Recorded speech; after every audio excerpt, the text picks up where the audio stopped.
The weather station.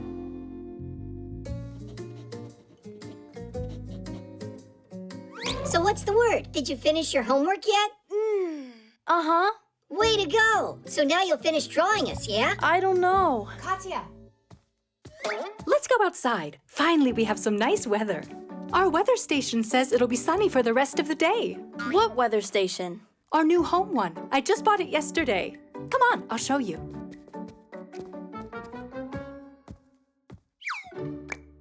She's never got time for us. It's always school or homework, or who knows what. Like sleep. And right now, she's going out for a walk.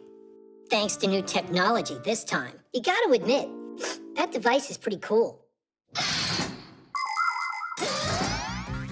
A home weather station is a smart thermometer. It measures the current weather conditions outside and predicts what the weather will be like over the next few hours.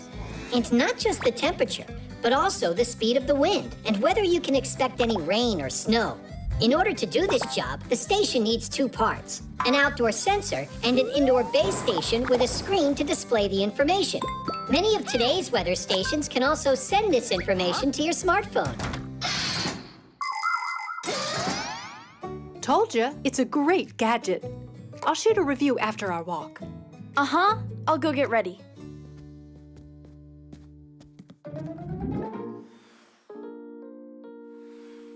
And what do you think Katya and her mom will do if we go and change the weather a little? With the power of our minds? Not quite, with the power of a Fixie tab.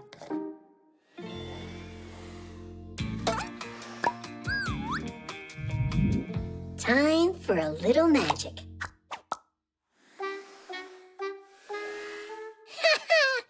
We did it! There we go. You going? Tweak, I promise you. I'll draw you after my walk. All right? Of course that's all right. It's only that I saw the forecast is predicting rain. Uh-huh. Like I really believe that. Katya, grab an umbrella.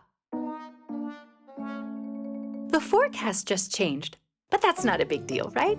Who cares? A little rain won't hurt us. That's what we've got umbrellas for. Actually, I forget where I saw it last. Will you help me find it? All right. What are you gonna say now? It's here. What? Mom, check it out. Wow, did it get colder? Let's grab our scarves. Geek, let me do it.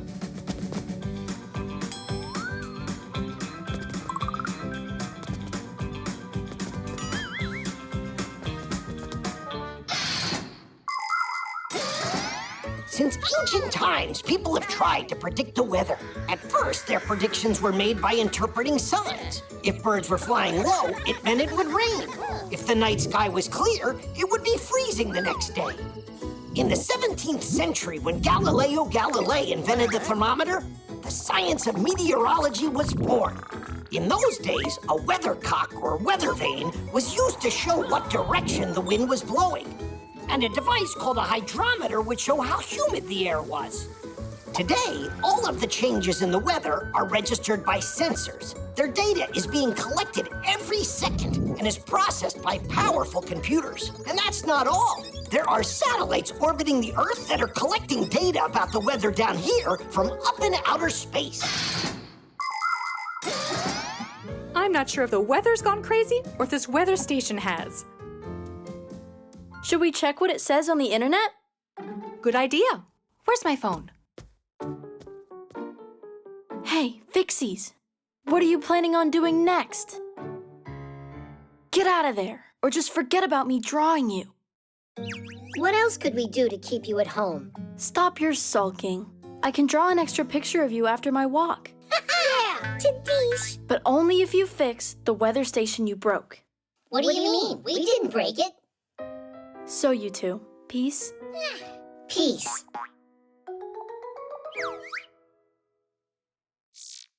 It looks like our weather station got it all wrong. I just made peace with it.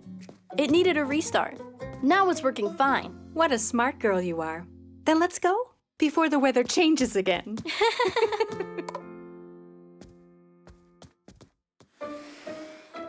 What shall we do while they're away? Go stroll together? Hey, look, Tweak. Now it's really showing rain. And they forgot to take umbrellas. That's why the forecast must have changed. If you forget your umbrella, count on getting rained on. The online store.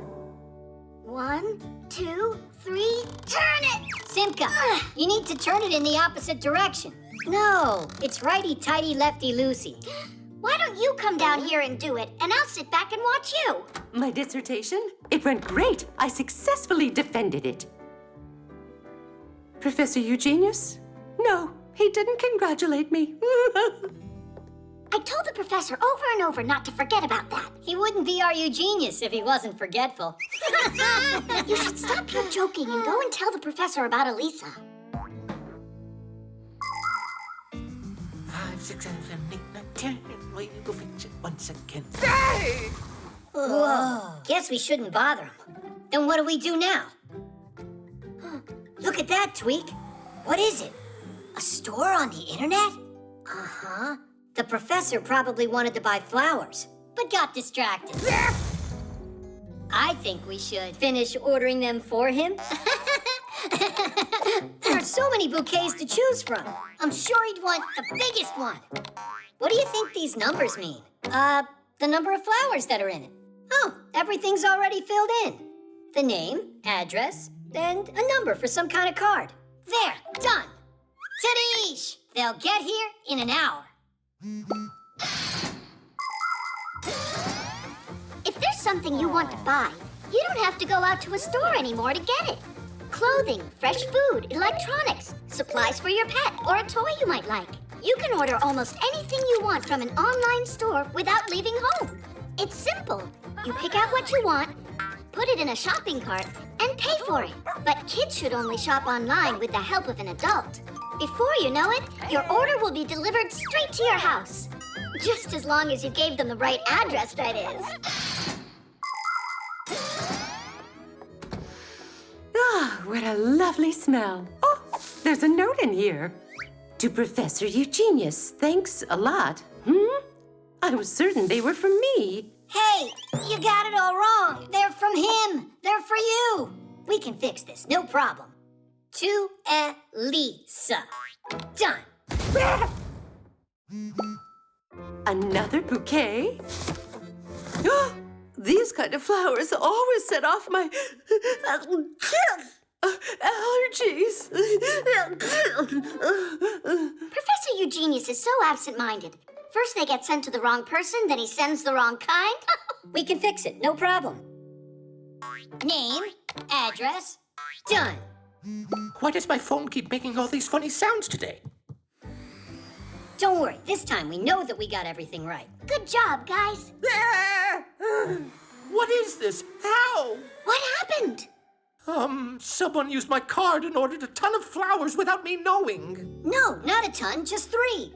Bouquets, that is. What? You mean you guys never told the professor? Never told me about what? Well, Elisa, she was crying, and you were busy working. We decided to help you out. You decided to help me out by spending a lot of my money? Money? What do you mean, money? You think you can get flowers on the internet without having to pay? That's what those numbers must have been about. But you wanted to order flowers anyway, didn't you? Yes, I did. And look, I've already done it. And then you... Professor Eugenius, you remembered. When you're playing a game with play money, you can spend as much as you want. When you're playing a game on the internet, you have to be careful. Many of the websites out there that offer games and cartoons charge real money that is collected using credit or debit cards. Adults get these cards from their banks or through work. They're convenient for paying at places like restaurants, theaters, or stores. Salesmen put the card in a reader to take money from the buyer's bank account, and the buyer gets a message saying how much money he has left. Now people can pay for things directly from their phones. Only kids, you have to remember this simple rule. Don't buy anything through the internet without the help of an adult. Because with just one click, money can be gone for good. Congratulations on defending your dissertation. You did so well. Much. But you spent much too much money, dear Professor. Oh, nothing is too much for you, Elisa. Yes, and I'll make sure that the plant is taken care of properly. It will get watered and fed every single day. And I'll watch you, so I can tell you how you're supposed to be watering them. Memory.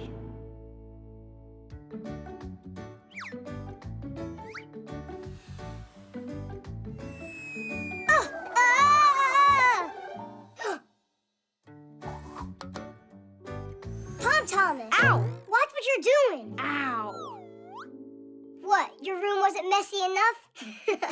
Nah, Mom said whichever stuff I don't need I should throw out, but I don't know which stuff is the stuff I don't need. Can I help you? All right. Well, this goes there. And this goes there too. Hey, that's a wheel from the first toy car I ever had. It's a really good memory. Well, there's no way you need this pen cap. I do need it. It's from Katya's old pen. So you're gonna keep it? Uh-huh. And this broken flashlight? Even we couldn't fix it. All right, all right. And this cube. Remember how you glued it together? Your memory's amazing. You're like a computer. Memory is what helps humans not to forget anything. Memory is like a huge library where everything that people do or learn is stored. And this collection grows every single day.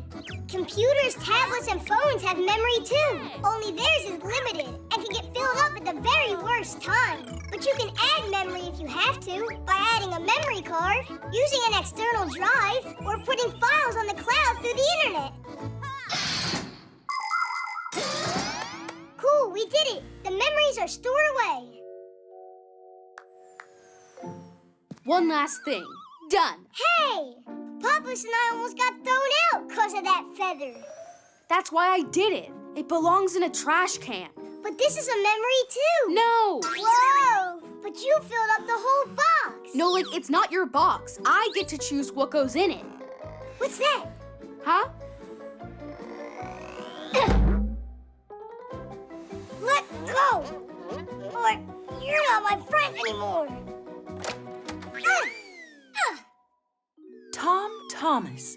Great job. Just look how much trash you found. No, Mom. That's all the stuff I want to save. And this? Are you sure?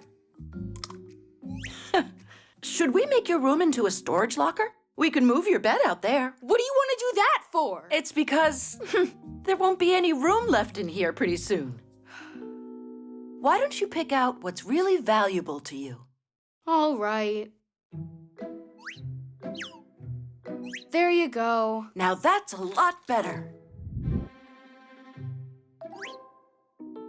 It's the most valuable thing. For real. Your choice.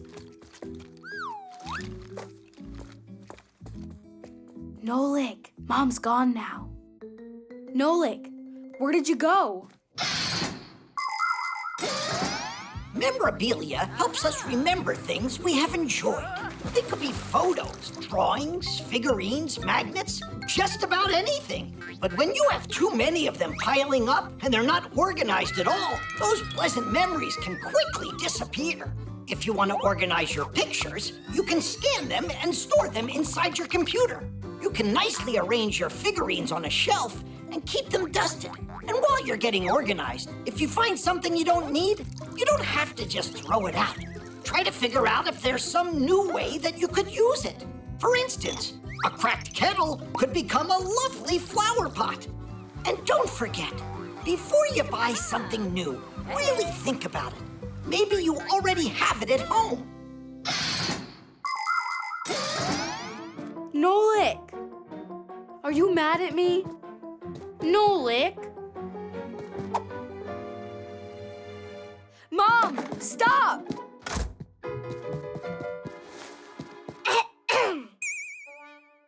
Nolik, you're not hurt. Oh, you scared me to death. That's the second time I was almost thrown out.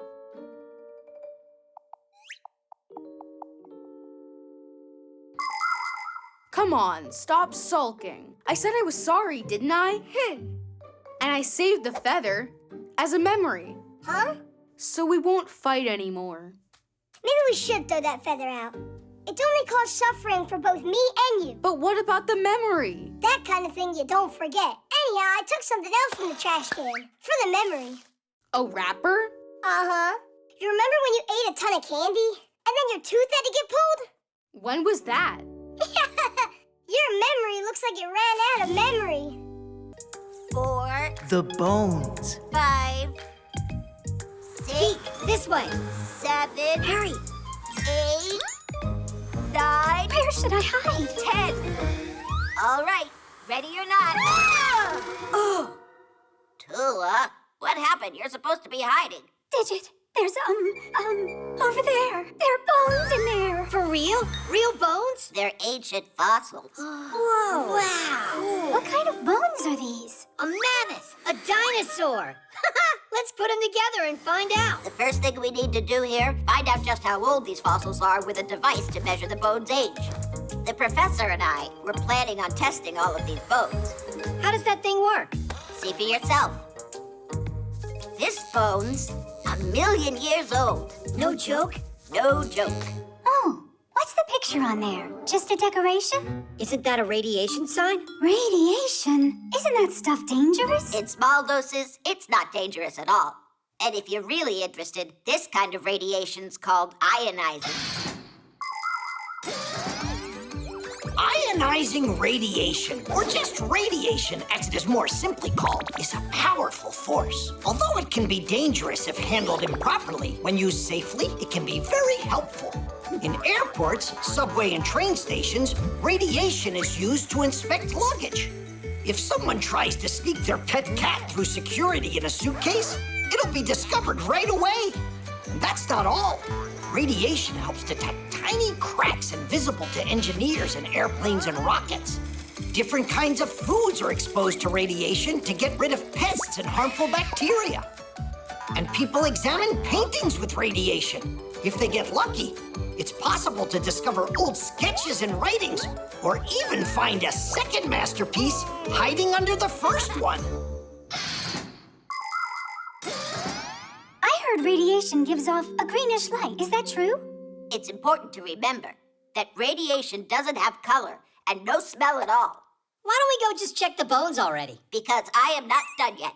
And so, I say we do it ourselves then.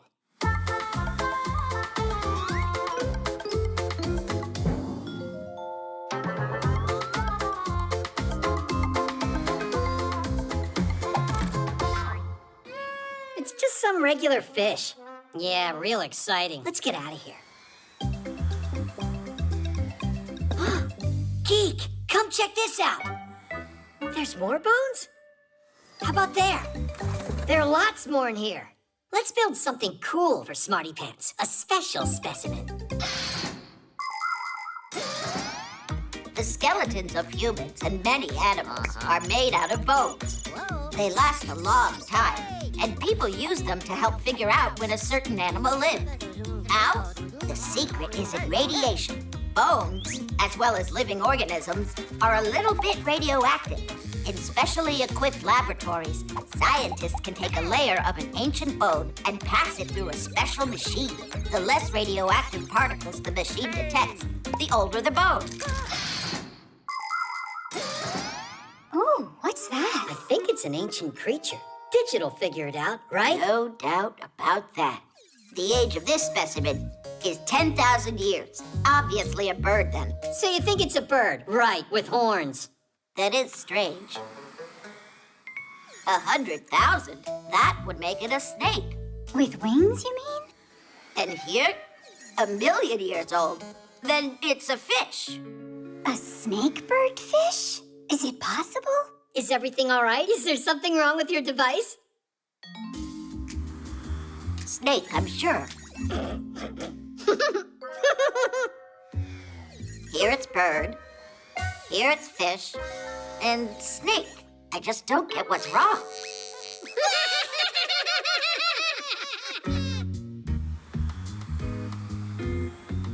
Digit, could there be 3 skeletons in there? What do you mean, 3? Look, there are more bones in these boxes, and they're labeled snake and bird. And here is ancient fish. You played a joke on me, huh? It's not funny at all. Relax. We didn't mean to insult you. The truth is, your device was right. Not one mistake. Of course not. Radiation's a really good thing if you use it wisely and with proper care. Digit, you're so smart. By the way, you missed some important parts of my lecture. So let's start. Hey, I thought we were playing hide and seek. You're it. But, all right. Here I go. 1, 2. The sleigh.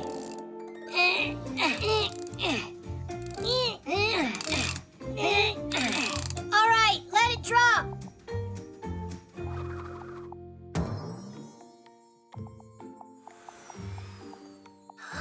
Look at that. Oh, it's a shame humans have Santa Claus and Fixies don't. What makes you think that they don't? You know... Santa's bringing presents later today. And while he's visiting, he'll even give you a sleigh ride. For real? Hooray! Can I have a second to talk with you? What's all this nonsense? Where are we supposed to find some Santa Claus for this? I figured it all out. Tell me you're joking. No, I won't have this masquerade. Trying to do something fun for the kids is too much for you? Ah, I see. Can you put together a sleigh at least? I'll take care of the rest myself.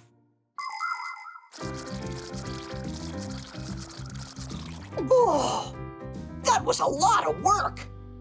Oh, wow! It's a sleigh! Santa Claus really showed up! Where is he? I haven't seen anyone here. Gotta go.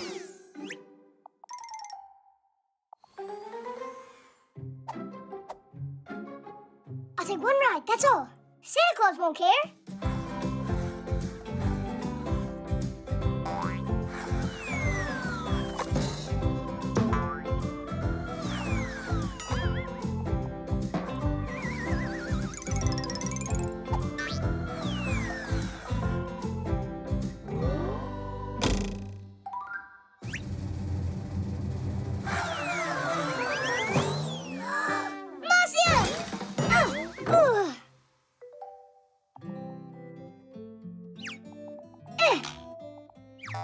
It's really broken. Santa Claus won't even talk to me now. What am I gonna do? Serves me right. Ho, ho, ho! Santa Claus? Whatever happened here? It was an accident. I didn't do it on purpose. It needs to be fixed. Think that you could help me? Uh-huh.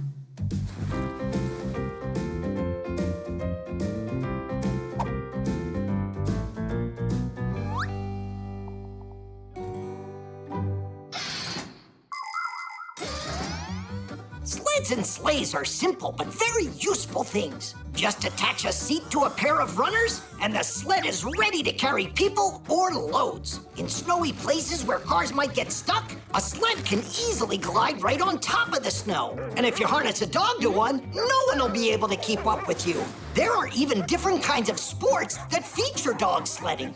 There are also people who attach sails to sleds so they can catch the wind and sail along the ice at high speeds. And of course, you can just have fun going sledding. The more people on board, the faster you'll go. You can climb to the top of a hill with your family and sled on down together. You'll fly so fast the wind might whistle in your ears. Hey, hey, hey! Look out below!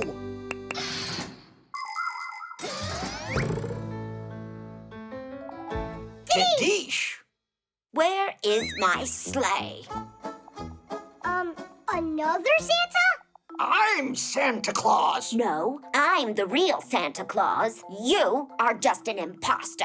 I think your beard is about to fall off. Now I've got a sleigh ride for you. No, I'll give you that ride. Hey, this is my sleigh. Is that so? I got 2 Santa Clauses at once? Class! Wow, I am so lucky! You certainly are. Or 2 is much better than 1. Now that's one thing we agree on. Oh, wow. Looks like a Santa Claus party over here. Isn't he cool? Which do you mean? The one that looks like Nolik's grandpa's or our Vassia? So, are you ready for your presents?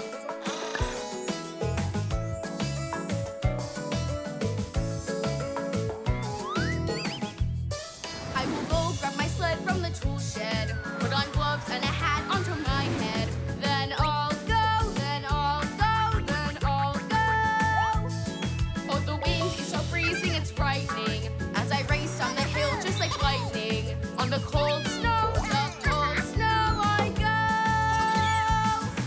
Sleds and saucers and toboggans there. All my friends are sledding everywhere. The book. Where did Tom Thomas go today? He went with his mom to the post office to pick up a package from his grandma. Class, I can't wait to see it.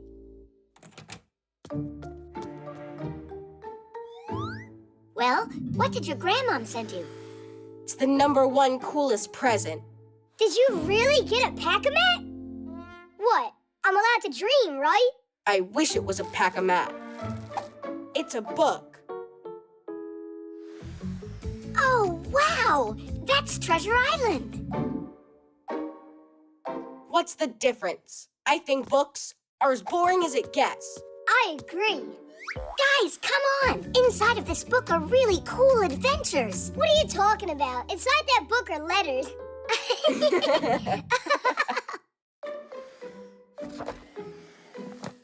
So, you're really not interested at all? Nuh-uh. By the way, inside this book there aren't just letters. It's got pictures. Pictures? A lot of them. And they're exciting, colorful, and huge. How about we take a little peek at those pictures?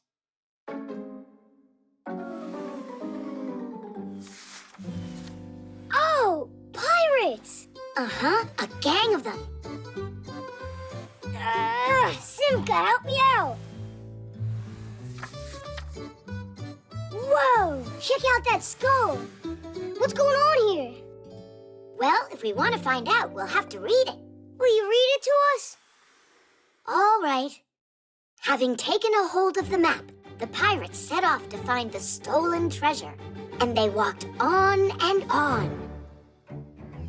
The road was winding and went up and down. Finally, that very pine appeared in the distance. It towered almost 200 feet above the thicket. Sensing that the treasure was close, the pirates rushed forward. Even Silver hopped along on his peg leg. After a moment, everyone was standing at a huge pit. It was dug a long time ago. Its edges were already crumbling and grass was growing at its bottom. There were old boards from boxes lying around, but there was no chest filled with untold riches. Someone had already been there and stolen the treasure right out from under the noses of the pirates. 700,000 pounds had disappeared. So what happened after that? Yeah, who stole the treasure from there? Read it. Read it? But reading's boring, you said. Huh. Then don't read. I don't care. Me neither.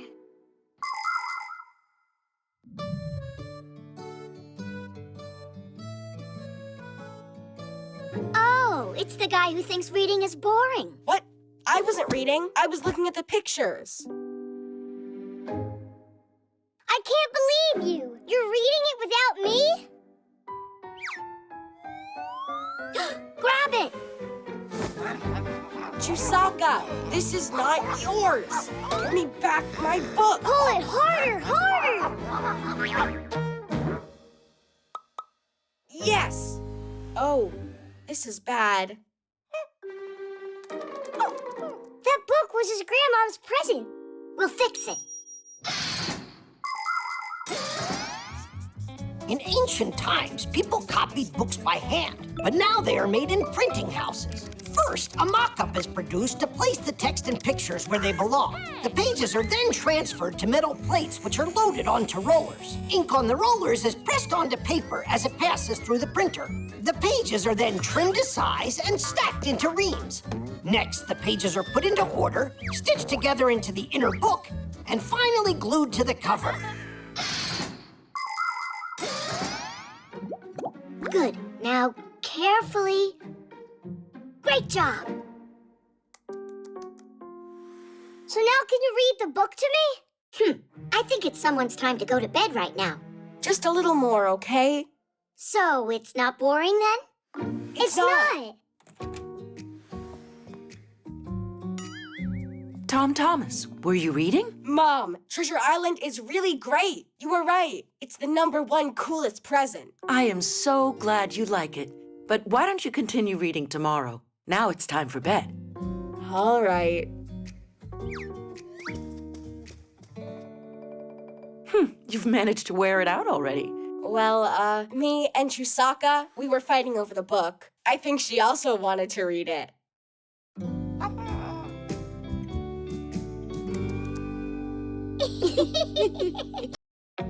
One, two, Virtual reality.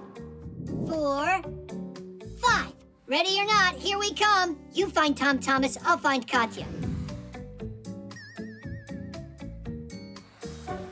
Boo! I never found anyone before that quickly. It's just because I'm bigger than you. That's all. It's not a problem for Katya. Now, where could she be? You're so small. That hiding's easier. Everything's easier. Not a care in the world. You sure about that? I'd love if I could become a Fixie, but it's just not possible. It's possible. How? If you put on a pair of virtual reality glasses. Oh, yeah! Katya's got a pair of them here. She's gonna be so upset she wasn't here when you used them. Yeah? Well, you won't be able to find them without me. Oi.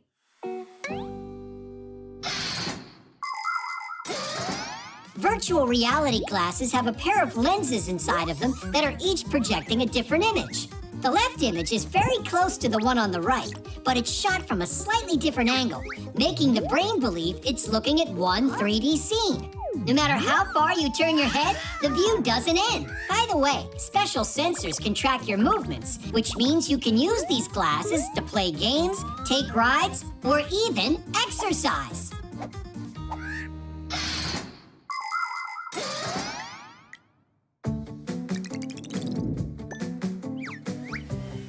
The game's done. What we made for you is so cool. You'll love it. Now we'll see what kind of Fixie you'd be. You need to get to the kitchen on your own and then fix the toaster. You get 5 minutes total. I'll need only 3. Turn on the game. Ah, whoa! Everything's so huge.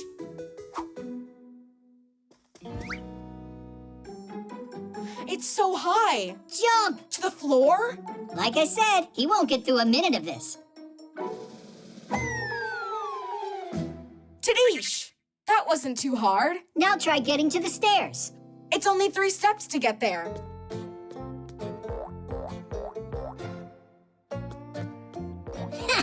More like 133. Run, Tom Thomas, faster! Woo! Oh, where are the Fixie boards? A Fixie can solve any problem with quick thinking. Tom Thomas, there's a rope in front of you. Grab it. Whoa! Whoa! Ah! We should try doing that sometime ourselves. Ah! Chusaka, hi there. Chusaka? In our home? I was joking around. Huh? Hey, it's me. Don't celebrate yet. You still got a toaster to fix. You've only got 1 minute left. But I don't have a pack-a-mat. So? Just another joke there. Help me! Help me! Run inside the toaster. You're a Fixie. It's dark in here, and my hair doesn't glow. Save me! I don't want to be a Fixie anymore. That's enough! The first glasses for seeing three-dimensional pictures were invented as far back as the 19th century. That device was called a stereoscope. Doesn't it remind you of something? Today, people wear quite similar glasses when they watch 3D movies. But let's travel back in time to the last century. It was then that the first entertainment attraction with virtual reality was built. When a person would put his head inside of the machine, he could have found himself feeling like a racer. He'd see the picture, hear the sound, and even smell the scene. And the chair he was sitting on would vibrate. Today, it's not necessary to sit in one place. You can just put a helmet on your head, grab a pair of sensors, and be right inside the game. Save me! Save me! Time's up. You can take the glasses off. Who am I? Where am I? So, is it easy to be a Fixie? Not a care in the world. Actually, I would say being human's easier. I've got another game for us to try. At least I won't have to hide from anyone in this one. No! Not again!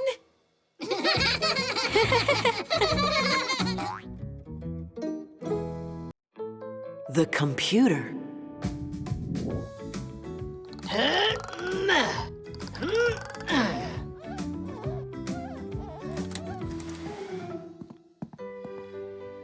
They deliver things so quickly now. Oh, a brand new computer! What are you doing? We gotta hide. Did you forget you almost got caught yesterday? But almost doesn't count. You know what? Fly on home right now and stop arguing.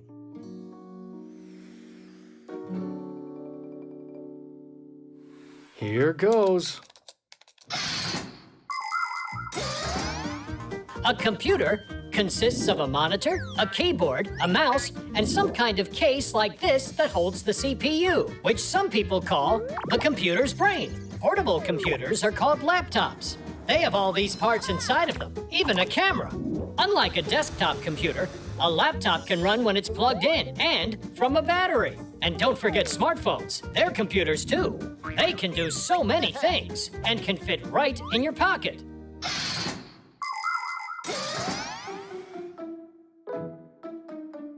No, my Pac-A-Mat.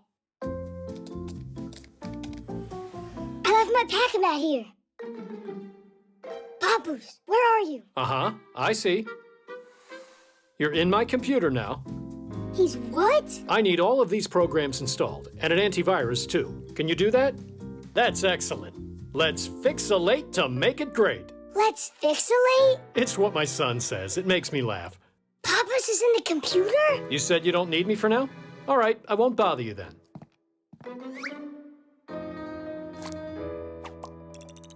Aw, Papoose. Nolik, how come you're still here? And how come you were talking with Tom Thomas's dad? I what? Fixies don't interact with humans. Besides, I was here the whole time. Then who's in the computer? Marcia! I haven't seen her all day today. We gotta get her out of there. Uh-huh, let me look. Let's save it in here. I don't believe my eyes. Hey, what's up? Shh. Marcia? Yeah? And what's going on here? Were you just talking to him? What was I thinking? Simka! She's inside the computer. She's talking to Tom Thomas's dad. Don't say that. Come see for yourself. That girl's getting grounded. What girl? Simka, you're here. Well, yeah. Is, something wrong? There's one of us stuck in that computer and they can't get out. Look! But we're all here with you. Where is Grandpoos at? You're right. It's Grandpoos in there. That's who. Tom Thomas's dad caught him, locked him inside of there, and made him his slave. Oh. Are you certain? Quite. Grandpoos has to be rescued. Follow me. Grandpoos! What What happened here? We thought they captured you and put you in that laptop. But I'm here. What are you talking about? Yes, Snowlick. We don't understand what this is all about either. I just figured it out. It's not a Fixie in there. It's a remote technician. Oh, did we get fooled? Ugh. A remote technician? If you've got a broken computer, it needs to be taken to a repair shop. But if you need help downloading an update, removing a virus, or figuring out some other problem, it can be more convenient to talk to an expert that works remotely, which means from another location. The technician can help you no matter how far away you are. All that you need is a solid internet connection. Now the expert can control your computer and do whatever's needed, as if he's sitting right in front of it. For instance, he can make the computer run smoother or get a program working properly. By the way, it's not only computer technicians that are working remotely these days, but also programmers, bookkeepers, and even scientists. It really is cool, isn't it?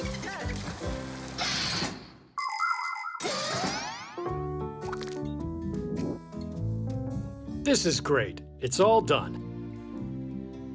Thank you so much for your help. Actually, I have one more question. A Fixie slave in the computer. Who came up with such a foolish idea? Why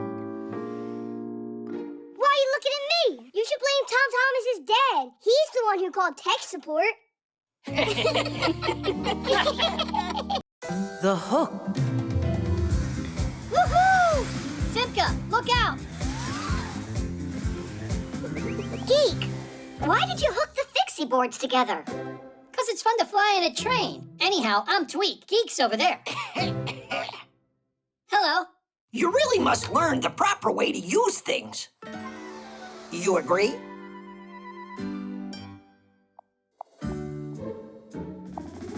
How can we do that? If you start coming to our school, you'll find out. And when can we start? Well, that depends. First, your parents and I have to meet. How about today? Good. Oh, yeah. Ah! Hooks are not something to count on. Ugh. Actually, they're counted on every single day. Hooks are not just for hanging up keys and coats. At a construction site, you can see hoisting cranes using hooks to move heavy loads. Fishermen use fish hooks, and mountain climbers use special kinds of hooks with a lock called quick links. With some yarn and a crochet hook, you can make a beautiful scarf. In the movies, pirates often have a hook instead of a hand. And that's not all. Even the beaks and claws of some birds are hooked to make it easier for them to eat and hold on to branches.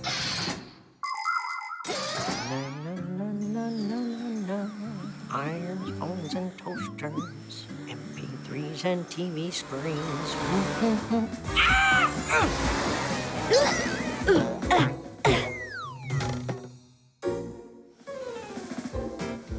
Are you all right? You've got to be kidding me. My apologies. So, how many other Fixies have you gotten with this hook? What? That isn't mine. Looking at you, one would think you're a respectable Fixie. Oh, really? Well, someone your age shouldn't be a daredevil in the air. Huh. So you're saying I'm old, is that it? Yeah, not exactly. That's enough, mister.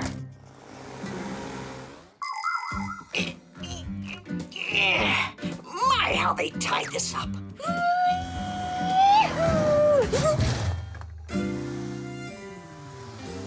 Wait a second, you again? It's you? How did you end up in here? It looks like I missed a turn. Actually, where am I? Well, you're in a laboratory. Let me guess what you're doing here. You happen to work here, right? You're quite observant. At least one of us is. Don't you see I need help? I could get you out if I used the hook, but I'm pretty sure you'd rather I didn't. Just do it.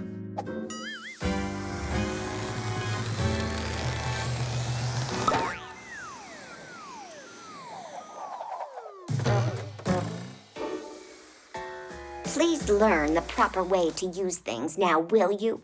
And I'm so glad to see you as well. Did you already have your meeting? With whom? You said that you needed to meet with our parents. Basia! Basia? Children? You mean you're the parent of these boys? What? And you're actually the professor at that school for Fixies? Ha! What an outrage. I believe you forgot something. So this was your concoction? Ha! Chips off the old block. And generally on their very best behavior. You mean like you are, their grandma? A lot of Fixies are real homebodies, but not me, not this Basia. I've spent my life moving from one place to another. I've been all over the world. When I lived in Paris, I screwed into one of the legs of the Eiffel Tower as it was being built. And in Great Britain, I fixed a tea kettle for the Queen of England herself. It was lots of fun, although sometimes I did feel lonely. But then everything changed the day I found a pair of gears at a dump. They were a little rusty, but quite nice, and a totally matching pair. I cleaned them and put them into a mechanical clock, and then kaboom! They turned into Geek and Tweak. Now we live all together as a happy family in a human apartment. But we might not stay for long, because we're always on the lookout for our next adventure. It looks like Grandpa's hooked you in with that hook now, didn't he? Yeah, quite literally. I hope you'll remember that it was I who saved you with this thing. It was funny. I was thinking to myself, who's this mean old man that's dragging me? And with all that yelling of yours, I thought I'd go deaf. And what about Fixie School? Can we start going there? Why not? There must be a thing or two you could learn from the professor. But please, without the jokes, okay? We can't guarantee that, but we'll give it our best. Teach! The eraser. Nolik, did you get your homework done? Uh-huh. Then what is it that won't let electricity pass? An electrician? Maybe I won't get called on. Maybe I can cast you a spell for good luck. I wish I had a good luck charm that could protect against getting bad marks. If you would just do your homework, you wouldn't need to depend on magic. Simka, wait a sec. For my tests, I use this lucky charm a lot. That's an eraser. But a special one. It helped me get A's on my last few tests. Tom Thomas, please let me use it, just for one day. You? Well, I don't know. All right, just be careful with it. It's so heavy. It must be from all of that luck inside of it.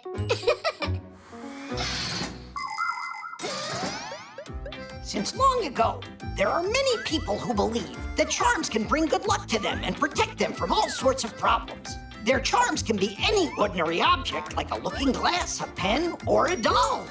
There are other people who believe that stones, feathers, or animal fangs can have magic properties.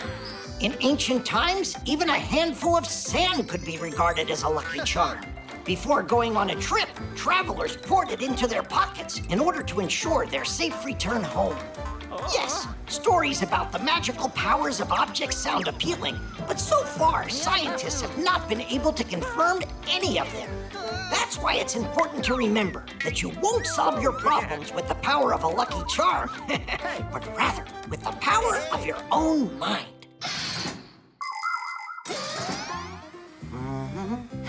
Nolik, you're late for class. And what did you bring the eraser for? Let's see. First, we're going to hear from... Maybe it'll help me too, Nolik? Hey, leave it alone. Simka. Can you tell us, what is that? That's an electric circuit with a lamp. That's right. And who is going to tell us? It's working. Why the light bulb in this circuit is glowing? Do you want to try it? Digit, the light bulb is glowing. Can you tell us why? Yeah, because there's a filament inside the lamp. Mm-hmm. And it gets heated up by the electricity running through the wires. Just a coincidence. Can I try it too? Go ahead. There's enough luck for everyone. I'd look at my homework if I were you.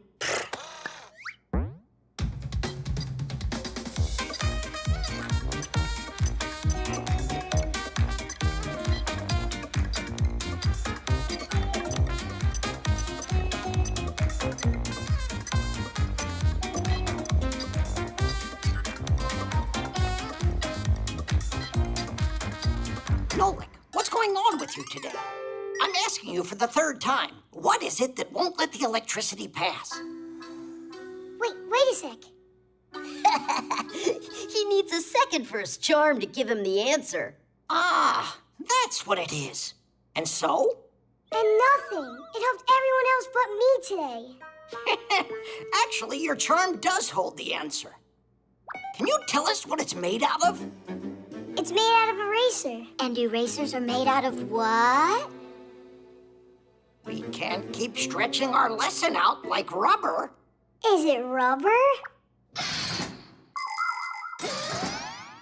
Erasers come in all shapes and sizes. They're made out of rubber, a material derived from latex, the sap harvested from rubber trees that grow in tropical countries. Although today, most rubber is a synthetic made at factories. The rubber sap is mixed with dyes and sulfur to help it solidify, and then the mass is heated and formed into a sheet. After the sheet cools, it's cut into pieces that can be used as erasers.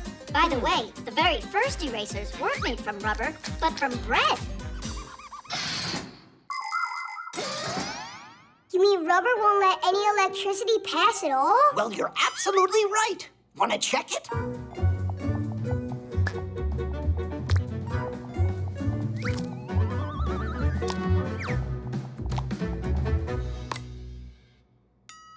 It really works! It doesn't work! Well done, Nolik. How was it? Did you get some luck from my charm? For sure! You're kidding, right? I was just joking. It's just a plain old eraser. No, not at all. I got an A using it at school today. But I know I'll be even luckier if I do my schoolwork. Are you sure? 'Cause Tom Thomas might have another one of those good luck charms around here. The parachute.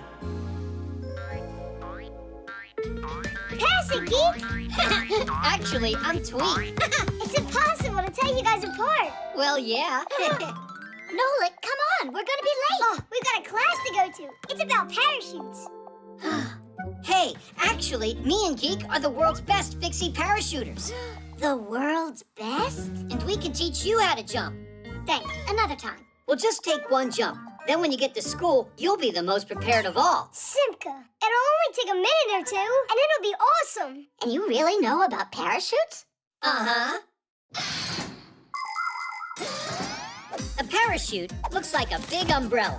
Before jumping, it gets folded up and packed into a backpack. Then, during a jump, it is released with a special mechanism, and its durable fabric instantly opens up into a canopy. Air stops it from descending too quickly. So even a big person shouldn't be afraid of crashing down. But still, skydiving is no joke. To do it safely requires a lot of special training, dexterity, and proper gear. Here, put them on. Don't worry, they're super high quality. You gotta take off your pack-a-mat. Simka, nothing's gonna happen to it. All right, just one jump. Don't forget, when you want the chute to open, tug the ring hard. Well, let's do it.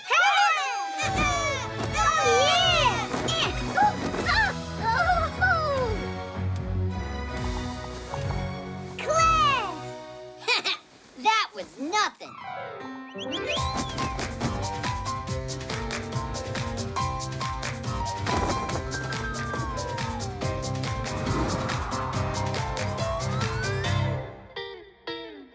What do you say? Is your school this much fun? We're late for school. Hurry up. What's the hurry if you're already late? Now it's time for the most interesting part. It's scary. You mean scary good, right? Did you two go nuts? If we jump from up here, we'll die. That's it. I've had enough. Nolik, let's go. Wait, how did we even get up here? We gotta get our pack-a-mats. Oh, yeah! Hey! Come on, jump! You gotta bring our pack-a-mats to us.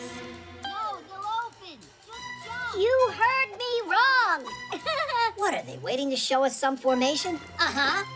Cool, guys. Please bring our pack-a-mats. two here. Join you? Ha! No way! We're not climbing back up. Ugh, they don't understand anything. Peg! Oh, no! No! Give the ring a tug! The ring is stuck! Marcia! Try the reserve!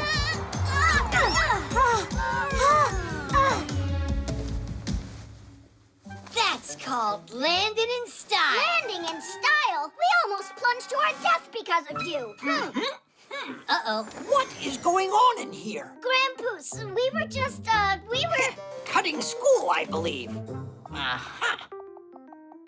Quite original. Whose work is this? Oh, well, hello there. Hi there. This is our parachute. And these are our new friends, Tweak and Geek. Only the other way around. Twins! Fantastic! And at what school did they teach you to do that? We get homeschooling. Aha! You can learn plenty of new things without having to study at a school. There are human children all over the world that are homeschooled. And some Fixies, too.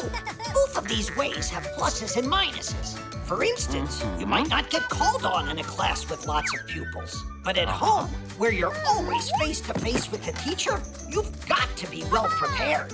And what about having classmates, you wonder? Isn't it more fun to study together? Well, when I was a schoolboy, I actually loved to hide from my classmates on occasion so I could wrestle with a difficult problem in peace and quiet. The truth is, the most important thing is not whether you study at home or at school. What matters most is that you give it your best no matter where you're studying. You know what? You think you might like joining our class? We could really use students like you in there. Do you have pack-a-mats for us? Yes, you'll get them, only after the exam. And Fixie boards? Those you can pick up right away. The shirt. Hey, wait! I came up with another joke. A Fixie clown got kicked out of the circus for acting screwy. Get it? A Fixie screwy. Come on, Geek. We gotta go now. That iron won't clean itself. Oh, wow! Is that cotton candy up there on that stick? It's just plain old cotton. I was kidding you. It's what they make clothes out of. Wrong. Cotton balls just grow into clothes. Is that true? You see this ball over here? We can grow a whole shirt out of it. Right, Geek? And the timing's perfect. We could get a great harvest out of this one. But we gotta go clean that iron. That stinks. How about this? We'll tend to the shirt here, but the iron's on you. What do you say? But I want to see how you guys grow it. You mean you want us to do all the work and you just get to watch? Is that fair? All right, I'll go and do it. Woo! That was a lot easier than I thought. I can't wait to see his face. People love to buy clothes, but not everyone takes good care of them. If their clothes get stained or ripped, they'll just throw them out. A ton of things end up at the dump for no good reason. To reduce all of that waste, you need to wear your clothes with care and handle them properly. Don't wash your clothes too often or in very hot water. The same goes for ironing. By the way, if you dry your wet clothes on hangers, then you won't need to iron them at all. And if you do have something that can't be cleaned or mended, don't just throw it into the trash. Take it to be recycled instead. Those old things can be turned into a car seat, building materials, or some new piece of clothing. Cool, isn't it?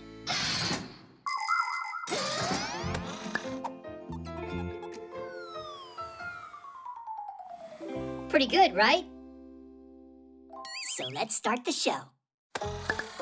It's growing! Great! All right! Keep going, keep going.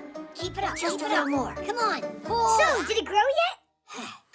Where's the shirt? I don't see it. That's just a thread, you guys. It's because we just started.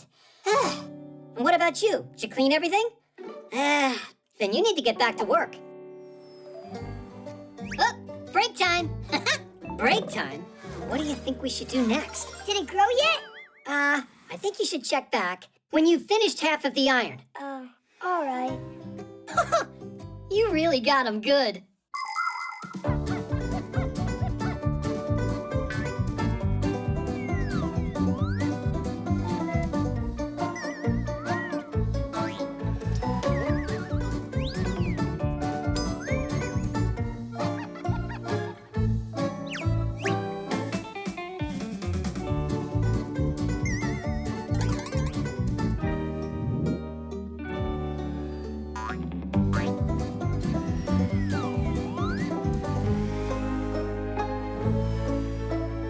Oh, whoa! You really grew a button-down shirt! Was there ever a doubt? All right, now let's check how you did.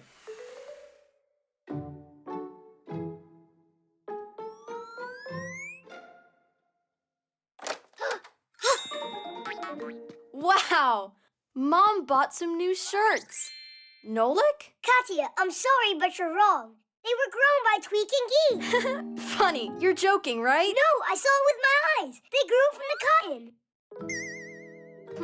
You mean this was all a trick? To make me clean the yarn! The shirt doesn't deserve your frustration. Don't be upset. I got a good plan, Nolik. I still don't get how this works. Where do all these clothes come from, then? Cotton is grown in fields. People collect it and pull it into thread.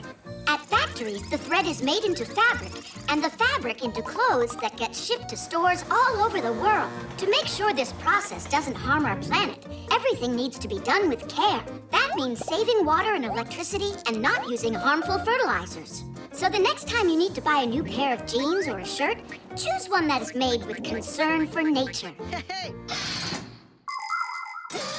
Nolik, you are a champ. It's totally clean. Tweak, Geek, come over here. We got a lot of work. It's time to harvest socks. What? You don't want your Fixie friends to end up without them, do you? Seriously, Nolik? Yeah. And after your socks, we can harvest your pants. All right, you got us. Nolik, how about we do one of your chores for you now? No more tricks. Sounds good. But first, we harvest the socks. The autopilot. Now to the left. Now to the right. Straight forward. Tweak, has it been long since you started talking to your Fixie board? What's so funny? I'm trying to set up autopilot on my board. Then I can fly without steering. I'll tell it where to turn, and it'll do it. You don't have to tell the board where to turn when you have autopilot.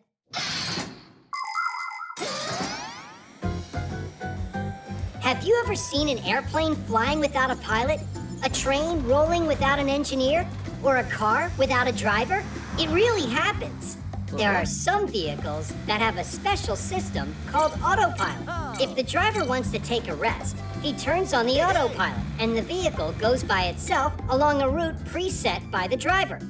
That helps the driver save his strength and not get lost if the journey is too long. That was a waste. I already know about that. But you just forgot. Uh-huh. You think that you're so smart, huh? Well, smarter than you are. No way, because my head's bigger by a lot. Let's check it. All right. Ha! Pretty small head there. Let me try. How about that? Geek, you don't know how to measure. You don't either. Look! Now we can measure for real.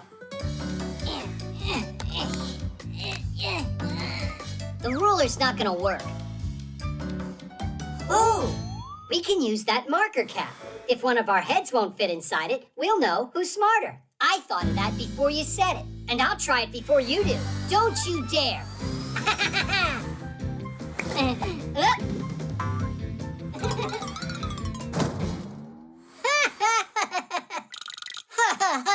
Now it's your turn.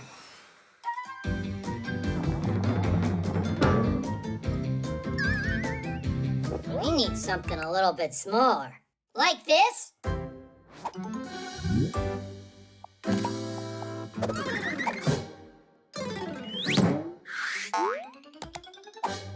My head's too big for this, but it'll be just huge on you. Come on, pull it down. There's tons of room in there. There's no way my head can get get inside this thing. Ha ha! I'm the winner! No, it's not fair. You have to try again. Quit acting so silly. You know you lost big time, geek. I'm not acting. I can't get this off. Help me out. I can try to twist it. No thanks. Any more bad ideas? Get a saw and cut it off. Is that really all that big head of yours can come up with? We should run and get help from Basia. Just brilliant. How am I supposed to run? Fine. If you don't like any of my ideas, you think of some. Fine. Here's one. I'll just get there by using my memory. It'll be like going on autopilot. No, not that way. It looks like your autopilot's a bit broken. Well then, you'll have to be my autopilot. Onward! Many machines today have become quite automatic and quite independent. And I'm not just talking about airplanes with autopilots. At factories and stores, robots have been working alongside people for many years. The most advanced space vehicles travel through space all by themselves and explore other planets. There are some robots that can draw, write poetry, and even learn to play a musical instrument. Does that mean that soon smart machines are going to replace people everywhere? That's highly unlikely, because even state-of-the-art robots lack the most important ability, imagination, as well as the ability to feel, contemplate, or dream. These are all special things that robots can't be programmed to do.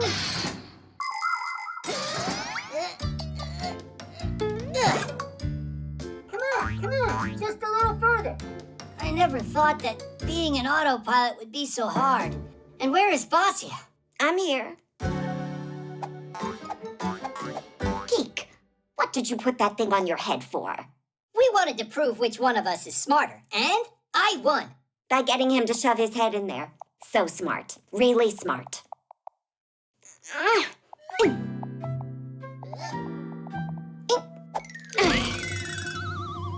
There's one thing I still don't get at all. How did you get your head in there?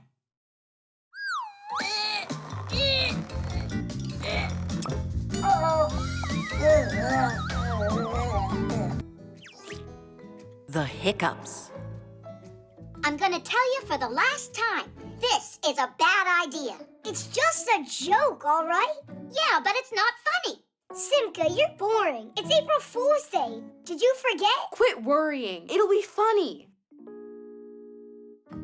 Katya, I got you a present. You really think I don't remember it's April 1st? And what, is that some holiday? You're such a sneak. So, what's in there? A cockroach, right? Or a frog? You're not gonna scare me with that.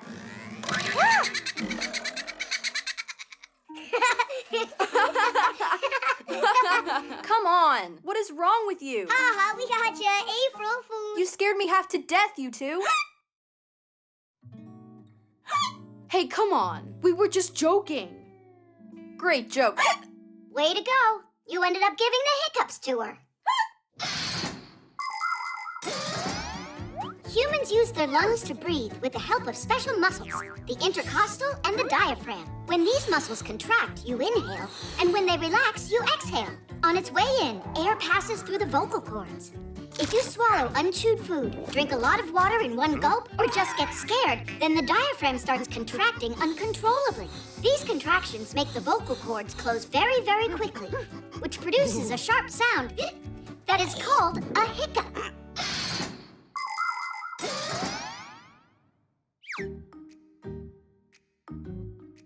Looks like they're gone. You see, Simka? No need to worry. Thank goodness, but you shouldn't have done that.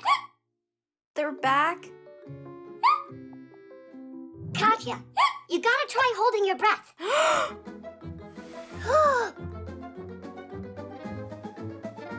Hold it, hold it. I can't anymore. Well, did they stop? Ah! Someone told me if you have hiccups, someone's thinking about you right now. You're right. But who? Mom? Guess not. Your dad. Not him. Chusaka. For real, Chusaka. No lick. Sorry. The chameleon? Maybe my teacher? Santa Claus? In April? All right, we need a different method. Nolik, why aren't you helping? Do you know anything we can try? Of course I know. You need to jump up and down on one leg and count while you're doing it. What? Nice try there. And think of something yourself. All right, we'll try your method. 1, 2, 3, 4, 5. How long should I count? I didn't figure that out yet. You mean you just came up with this idea? But look, your hiccups are gone. You're right. Aw, thanks, Nolik. You saved the day. People like joking so much that they even came up with a holiday for it. April Fool's Day. For centuries, kids and adults have been playing tricks on each other on that day. For instance, 300 years ago, a crowd of townsfolk gathered together to watch a unique show. But when the curtains opened, there was nobody on the stage. But that's what happens, and if you're not careful, you could get fooled too. One time, they showed a story on television about harvesting pasta that grows on trees. And many people believed it. How funny is that? Yes, tricks and jokes can be lots of fun, but it's important that they not be mean. Before playing a trick on someone, think about whether you would find it funny if someone did it to you.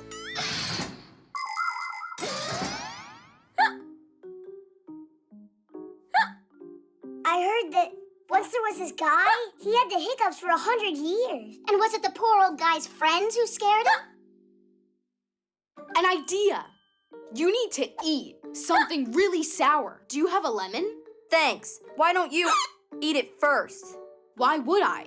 You got the hiccups. It's all because of you and your stupid tricks. Well, it's not my fault that you can't take a joke. Ah! What was that? Happy April Fool's Day. And now it's you, Katya? Well, at least your hiccups are gone. Huh. You're right, they are. Simka picked a pack of pickled pack-a-mats. Hooray! Tidish!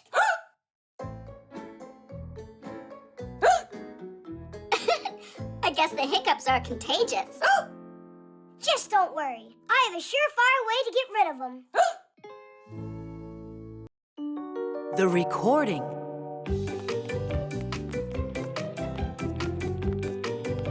It's really cool that we're putting on this talent show, right?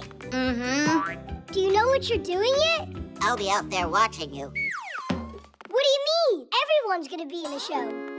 I'd rather not. I hate to perform. Come on, you'll be great. You can... Oh, sing. I think I would be better off just giving a lecture. Or could it be that you're just afraid to sing? I'm just not an artist. What a shame. Tool is totally into music. Yeah? I don't know. Let's go. I'm gonna turn you into a star. Aye. My heart is thumping. Flying down the road is what I like. Aye. This isn't gonna work. It's, really hard to hear you. Told you I'm not a singer. Wait, you could lip sync the song. Just pretend that I'm singing to the music? It's a cheap scam. It's what all of the stars do. I'm sure Tula will love it. And you don't need to worry about a thing. I'll find one great backing track.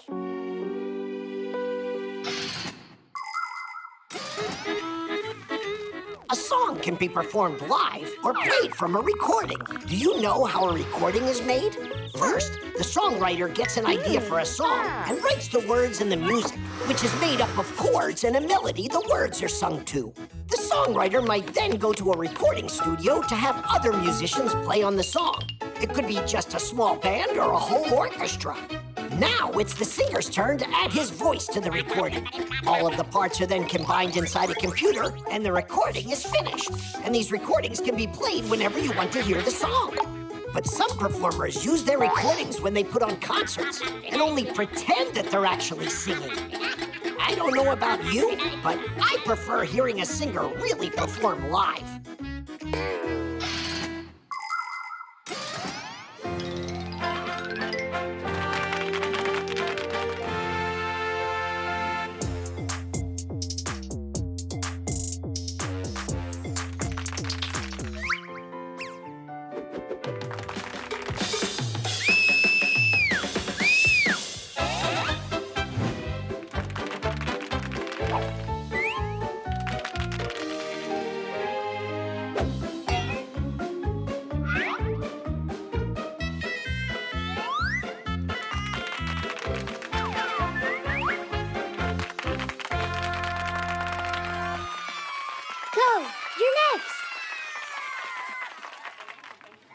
Maybe I should give that lecture.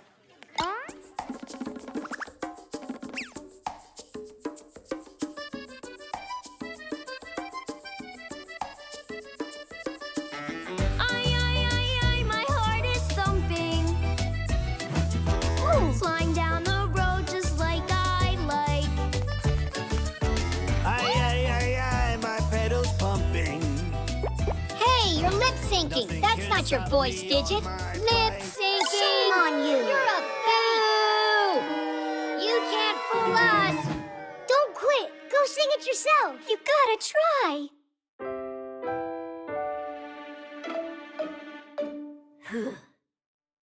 Let's ride our bikes from town to town. Let's ride our bikes the whole world round. We'll ride the day through because we love to. And then tomorrow we'll go and ride again.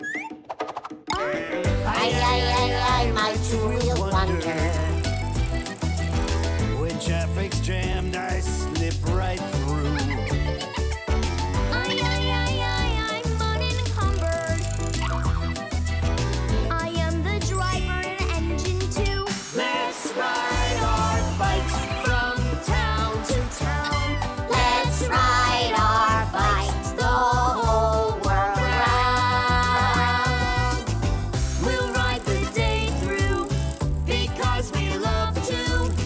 And then tomorrow we'll go and ride again. We'll ride the day through Because we love to. and then tomorrow we'll go and ride again. You see? I told you I'd make a star out of you. The hologram. I think it's 7. Yeah. Looks like I've got that number on my card. You're so lucky, Fire. I know, right? Whoa! Chusaka! Hey, Chusaka, no! Aw, and I was so close to winning. I'm so tired of Chusaka ruining our games. Well, you know, dogs like playing their own games. And what? She has to play right here? Help me out. We'll put these back where they were before. Uh-huh. And then she'll just come in and mess it all up again. We need a way to distract her somehow. So, we're gonna feed her, huh? Not quite. We'll make a piece of candy for her. It'll be a hologram here on the phone. Chusaka will be busy trying to figure out how to eat it the rest of the day. That's great. But a hologram, how does it work?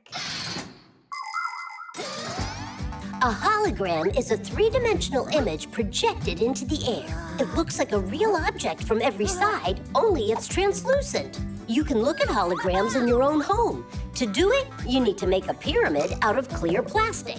Any clear plastic box will work. First, cut out the 4 sides and connect them. The next step is to look for a 3D hologram video on the internet. Start playing it and put your plastic piece on top of the phone. Pretty cool, isn't it?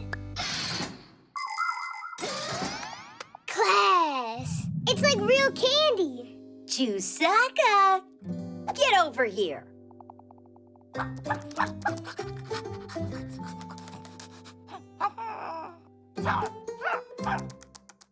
Oh, well, it looks like your hologram's not interesting to her. Could it be that she just wants some different food? You're right. We forgot that she's a meat eater. It's done. Quiet.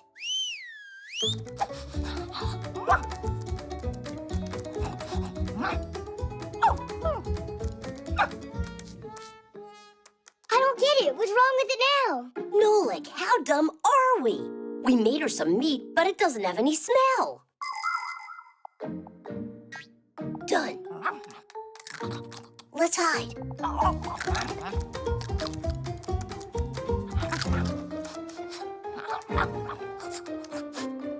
You want to go play now? Uh-huh.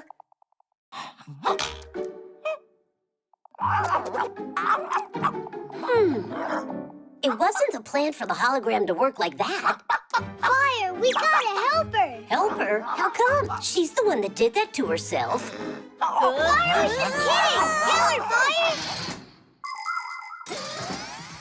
I'm sure that you've seen how superheroes in the movies often use holograms. They might use them to call a partner or look at a map in 3D. But it isn't just in the movies. You can find this technology in real life today. With its help, scientists can make models of the human body that are easier to study than flat pictures. You can also find holograms in museums, both as items on display and as guides. There are teachers already giving holographic lectures, appearing to be right there in the hall. And in circuses, holographic images are being used to replace animals. Now, instead of elephants, dolphins, and lions, their three-dimensional copies perform. And it's great! They're no less exciting than watching live animals. And this way, the real animals can be free to roam in the wild. Chusaka, no! Come on, stop chasing us, Chusaka! Chusaka, stop it right now. What's going on? You sad little thing. Who did that to her? Chusaka, just hang in there. I'm gonna save you.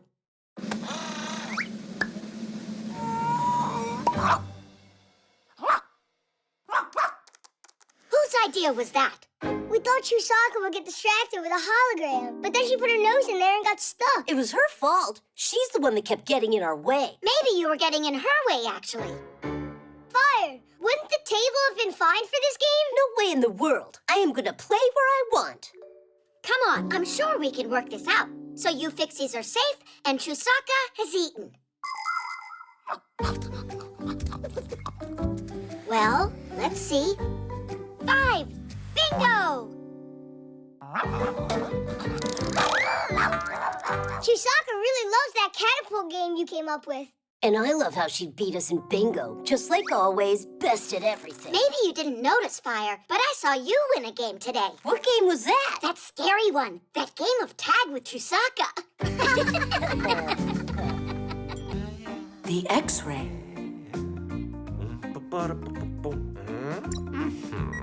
All right.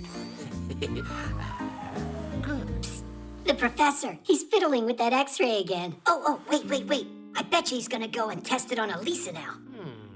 So who can I use for testing this? Elisa! By the way, I wonder, do X-rays only work on humans?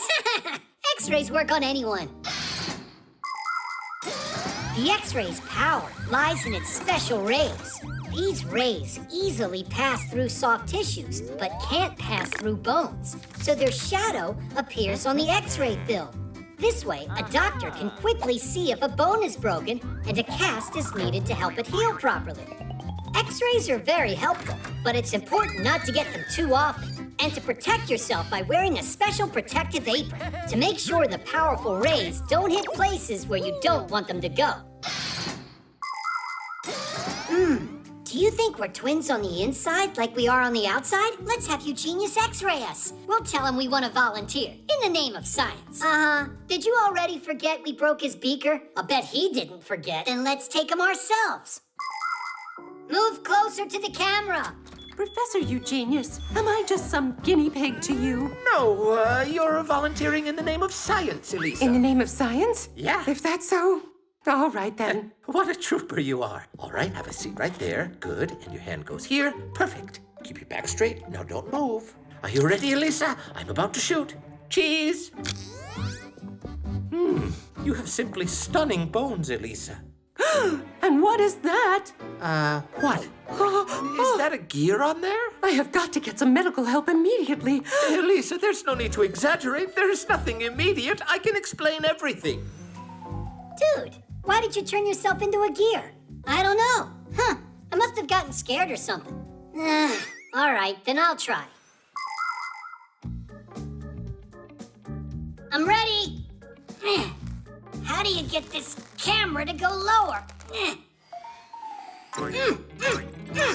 How much longer?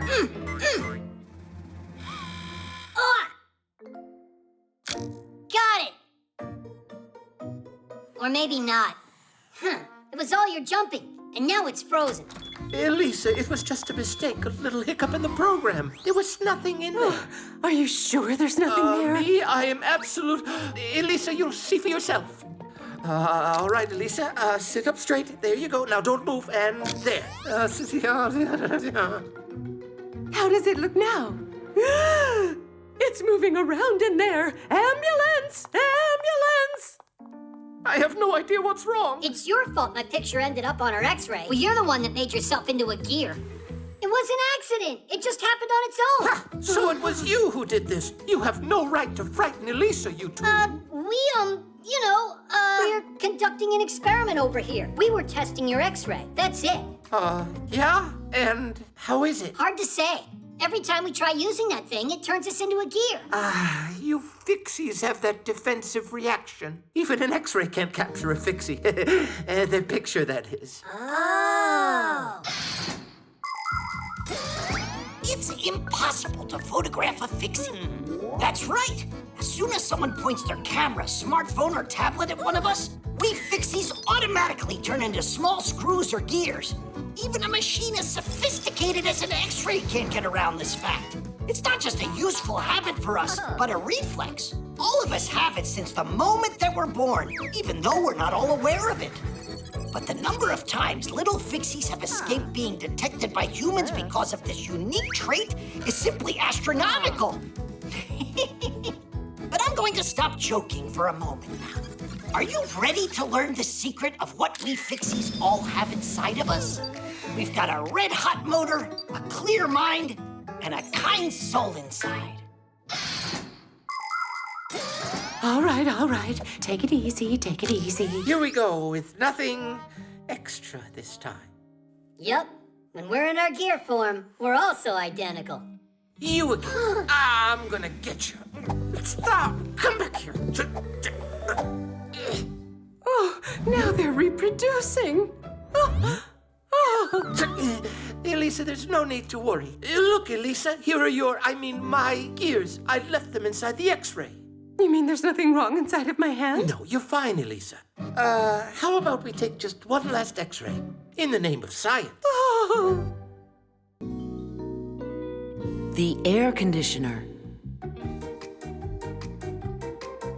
Hey, Greenie! Peekaboo! Woohoo! Here, kitty kitty.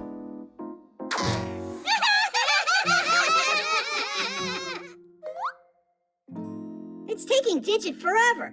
'Cause when it comes to fixing up air conditioners, Digit's a dum-dum. He said he knows how they work inside out. He should prove it. Leon! Woohoo!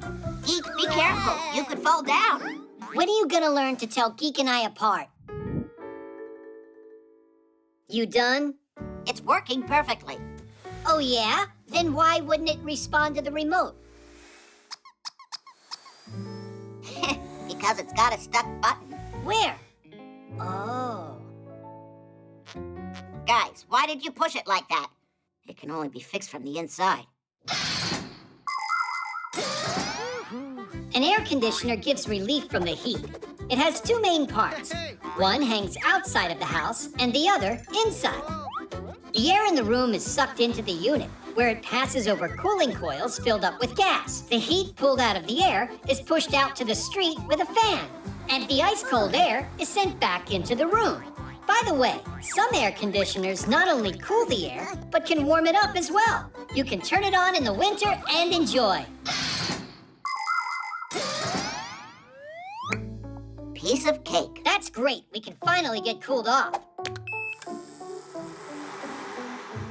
It's so dusty in here. You'd think they'd clean up, at least once in a while. Ah, I love it cool. Ugh. Let's make it a bit warmer. I feel cold. Well, I feel hot. You're gonna freeze me. It just doesn't want to stay in place. And you're gonna roast me in here. And now this one? A little heat can't break your bones, especially since you don't have any.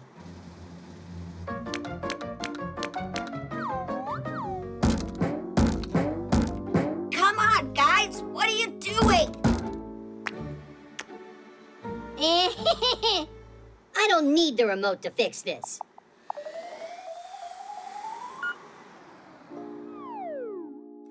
Ha ha! Who's laughing now? We'll see about this.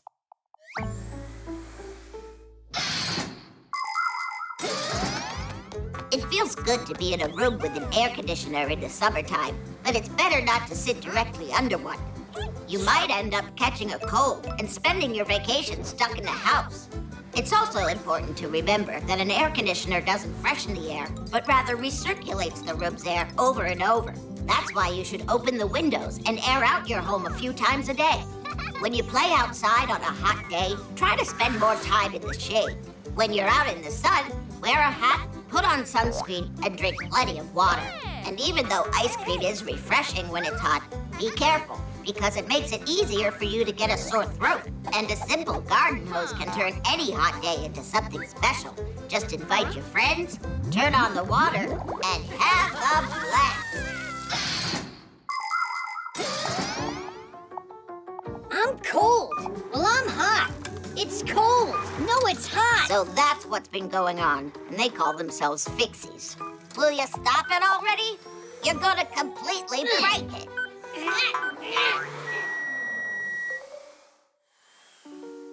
There you go. Didn't I warn you?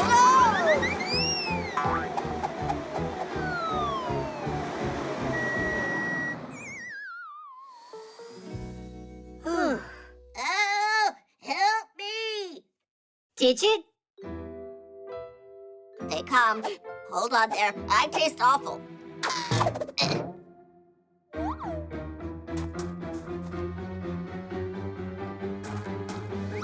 No! Someone help!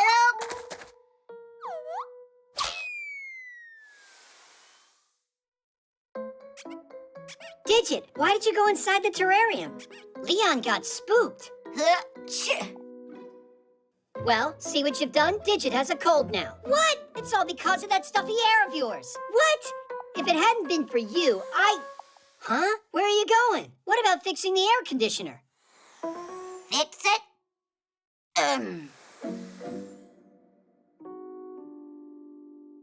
Didn't Digit talk about how he knows air conditioners inside out? He's just upset he almost learned chameleons inside out. The birthday.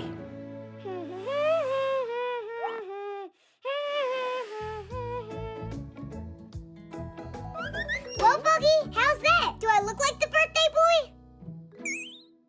And this is for my presents. Oh, it's Simka. Well, wait over here.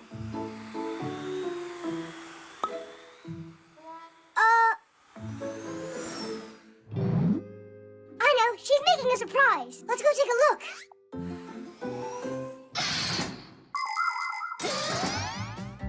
Every kid just loves to celebrate their birthday. And it's no wonder. Presents, guests, and, of course, a big birthday cake with candles. You'll probably say you'd love to have it every day, right? But what actually makes your birthday party so fun is that it only happens once a year. Eating a birthday cake every day would get boring real quick. And please, don't be sad if the number of candles you have is still small. You'll get older. You can count on it. Fixies celebrate their birthdays too. Only we don't pull on ears like humans do in some countries as a wish for kids to grow. Because what if we grow so big we can't fit in appliances? Want to know how you can congratulate us? It's easy. Just take good care of your things and protect them from breaking.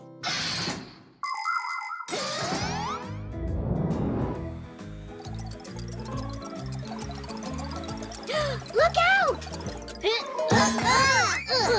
That was just like Nolik. You should have seen how he ran into this capacitor.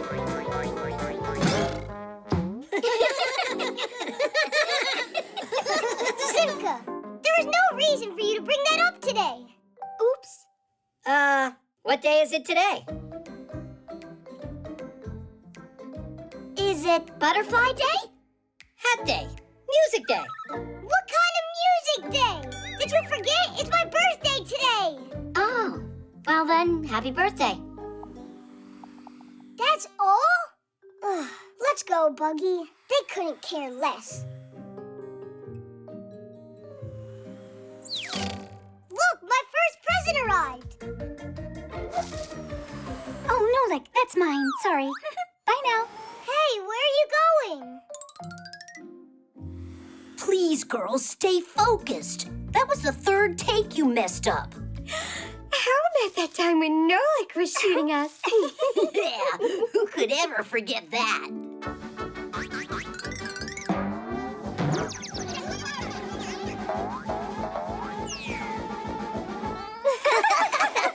And you're laughing at me too? On my day? Since when is it yours, Nolik? You don't remember either? Uh-huh. See you soon. At least Papoose knows what day it is.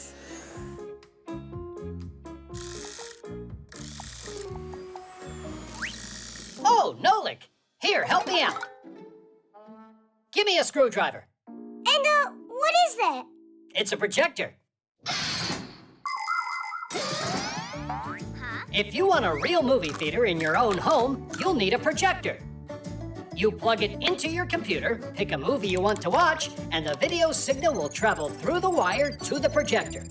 There, a bright lamp and mirrors add color to the frames, so it can be sent to a movie screen or a wall through a lens that magnifies the picture several times over and brings it into focus.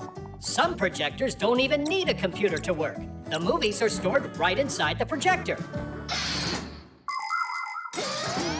That goes there, right.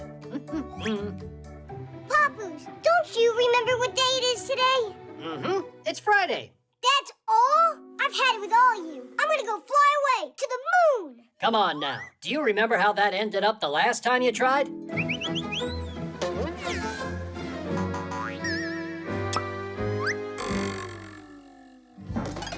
you ganging up on me or what? You gotta know that today is my... How about you go and turn this on? Yeah, I get it. That's all you need me for, right? I'll go live with some other Fixies, and then you'll be sorry. I'm sure that they won't forget when it's my birthday. Oh, what's that?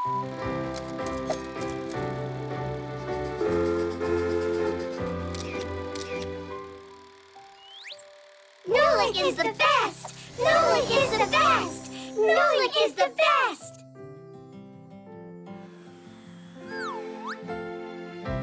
Happy birthday! And I thought you all forgot me. Hooray! Does that mean that now you'll stay with us? I'll stay with you until my next birthday. Then we'll see. The tower. Grandpoos, why do we keep on studying after school's done? Studying? That's what you call this? Just a little test, and I'll let you go. Hey there. Are you still studying? We just came to say bye before we head on our way. We're about to head out on a journey. Cool. Alone? Of course not. Basia's taking us. So, Simka, you gonna miss us a lot? Not at all. Will you be away for a long time? Might be forever. Forever? Oh, it's not right. You can't just get up and go like that. It's not us, it's Basia's idea. There's a tower she really wants to see. We could build towers right here. Plenty of them. For what? They're excellent study aids. It's very important for students to study about great architectural structures. By the way, what tower were you going to see? We forgot which one.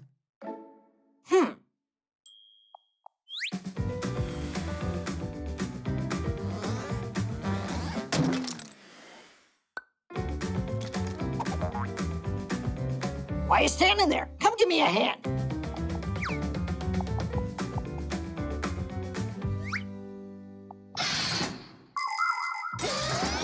Knocking down a block tower is easy, but a real one can stand for centuries. Before building it, the engineers look for a place where the ground is sure not to sink. The architects make a 3D model of the future tower. Then builders pour a concrete foundation and build upon it, floor after floor. If the crane is no longer tall enough, extra sections can be added to it. And if the tower is going to be very tall, then parts can even be delivered by helicopter. So, was Basia talking to you about this tower? All right, then we'll build something new. Maybe we should just look at photos. If you would rather not build the tower, you can go take the test. What was I thinking? I know what to do. Exactly what we need.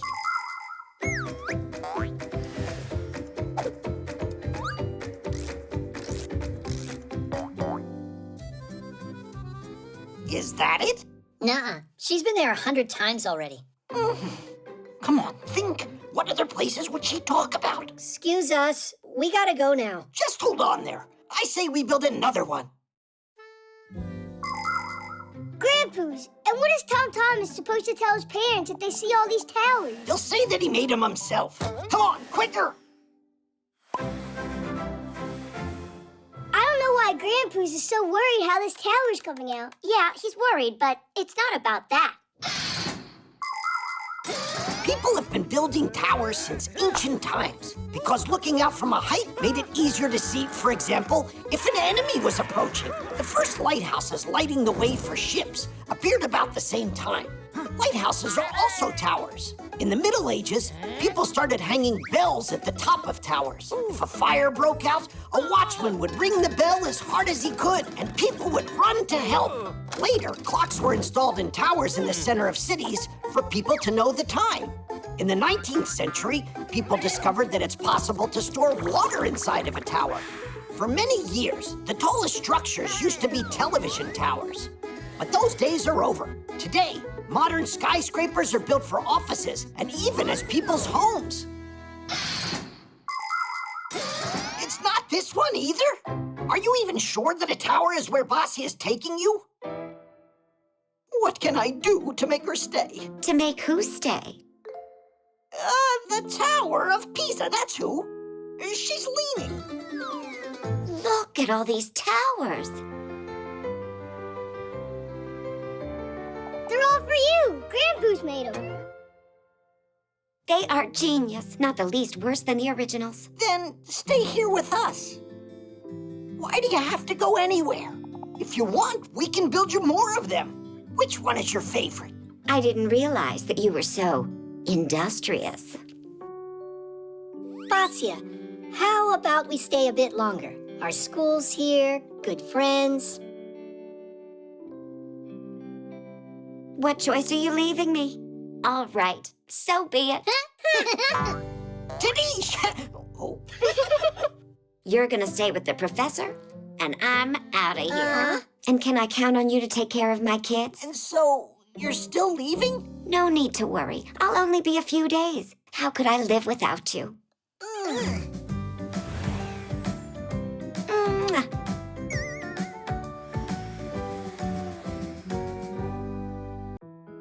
The headphones. Hi there, Tom Thomas. Bye there.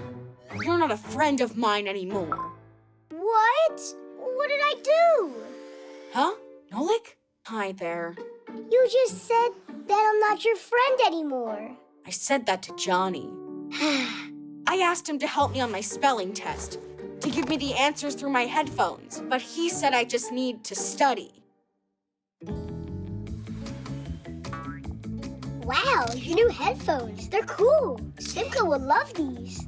Hey, Nolik, do you think that you could help me out here? Of course I'll help you out. So what do you say? How do I get through the test tomorrow? You could say you forgot how to write with a pen. Come on. People learned how to write a very long time ago. One of the first to do so were the Sumerians. They used a special stick with a wedge-shaped tip to press characters onto clay tablets. This kind of writing is called cuneiform, which means wedge-shaped.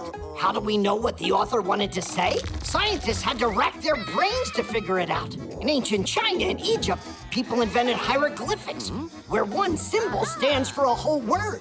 They're still used today. And of course, we can hardly imagine our world without the alphabet. Each symbol is called a letter, and these letters can be used to form words. There are a few dozen alphabets in the world and more than 7,000 languages. Although I think these days, instead of typing letters, people prefer to type emojis.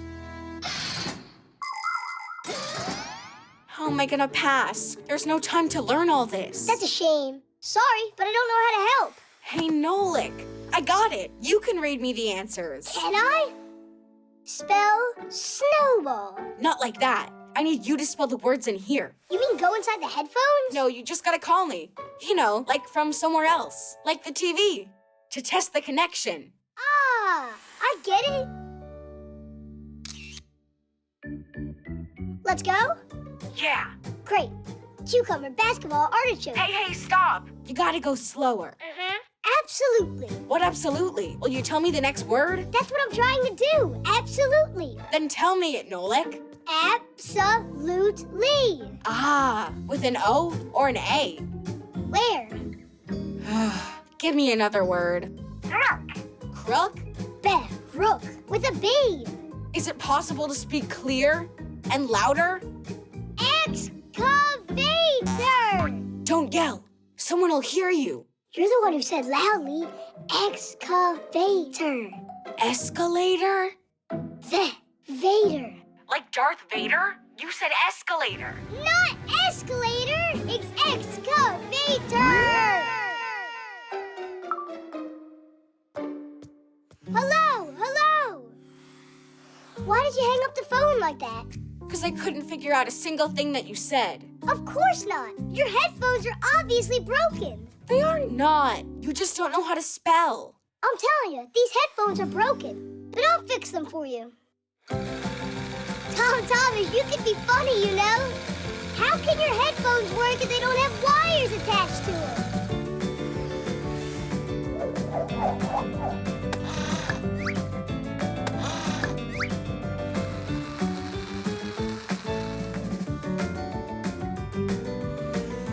Here you go.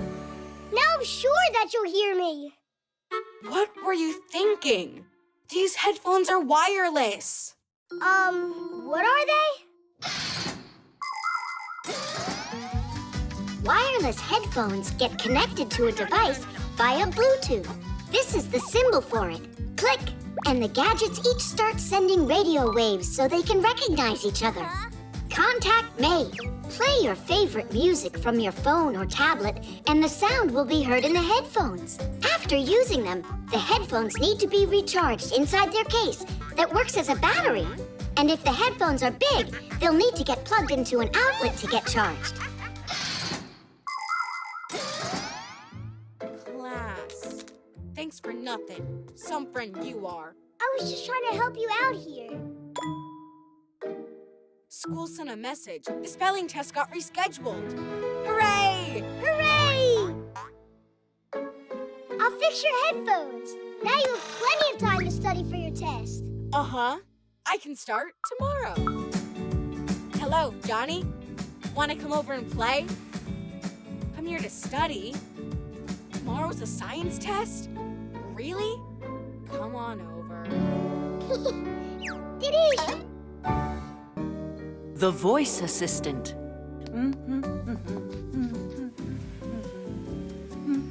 Tweet, Thomas's mom is over there. Today at 10 a.m., you planned on going shopping. You're right. I totally forgot. Alyssa, thanks. You're welcome. Is that Simka joking around in there? Peekaboo! Simka! Nolik! Are you here? Hang on a sec. That wasn't Simka's voice. Could there be some new Fixie in there? Let's pay her a visit and we'll find out. How about we introduce ourselves first from here? It's great to go and visit your friends, and it can be a pleasant time for everyone if you follow a few simple rules. For instance, you should set a time in advance and not be late. Your host will be very happy if you bring something delicious for everyone to eat. And of course, you should be polite and well-behaved when you're visiting someone. Otherwise, just imagine, you open the door and one of your guests goes straight inside without even saying hello to anyone. He sits at the table and eats with dirty hands, then proceeds to jump on the sofa with his shoes on, makes noise, grabs everything without asking for permission, and doesn't say please or thank you at that. Would you be happy with a guest like that? I don't think so. Her name was, Alyssa. Is that it? Alyssa! Alyssa, hi there. Hello. Oh, wow, we've made contact. Are you a Fixie? It's possible. Do I look like one? We haven't seen you yet. Come on out. I'm fine in here. She's a strange Fixie. She'll talk to humans and won't come out and play with us. Alyssa, we've got pack-a-mats out here. Come on out and we'll show you. I'm not in the mood. What? You're kidding me, right? And how about racing on Fixie boards? Maybe some other time. Oh, Alyssa, do you like cartoons? I do. Yeah, we'll definitely get her out this time. What kind do you like? I just don't get her. Fine, we'll pick one ourselves. Turn on a cartoon about cowboys. One moment, please. Now you're in the TV? How's that possible? Hey, say something, will you? I wonder if she ran back over there. Hey, are you in here? She could have gone in the remote. Enough of the hide and seek, Alyssa. Come on out. I have a headache and I'm very tired. How are you doing that? She's just punking us, I think. Stay right here. If you see her, catch her. Alyssa, come out of there right now. In your dreams. Are you mocking us, Alyssa? You've got nerve. Well, I've had enough, but how can we go in uninvited?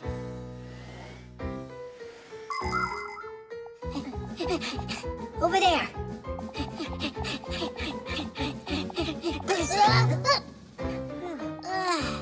She got away. The TV, let's go. Tweet, I've been waiting. What's going on with you guys? We're chasing the new Fixie. Chasing who? Alyssa, that's who. What, you didn't hear? You've got a new Fixie living with you. A Fixie? Alyssa is what they call their voice assistant. Who? Not a who, a what? A voice assistant is a super smart program. It's designed to work almost like a brain. It understands what you tell it and it carries out commands. Turn on a cartoon. What's the weather for today? And now, please, check on the internet how many legs a spider has. If you feel like it, you can just talk or play with it. Voice assistants live inside of smart speakers, telephones, and televisions, and can run appliances. For instance, turn on the lights or vacuum. We're such dummies. We thought it was a live Fixie. We asked her to come play. But there's tons she can do. Alyssa, turn on that ditty about the wheel. Oh no! We gotta fix this before the humans get back.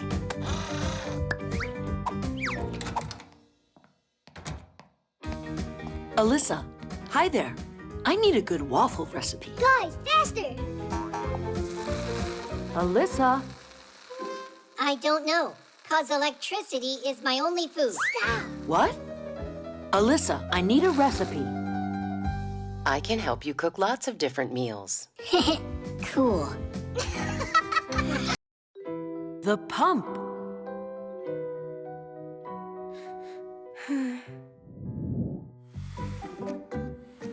Tom Thomas, how about we play cars? I don't want to. Then let's play soldiers. Not soldiers either. What's wrong with you today? It's that Katya, she didn't invite me to her birthday party. Why? Do you know? We were playing a game of chess, and I did this stupid move, and she didn't let me play it over. And then? Then I told her she was a meanie, so we had a fallout. Just apologize already. It's so easy. And then wish her a happy birthday. It's so easy for you to say. I don't have a present, so how can I go? Do you have balloons? Sure, right here.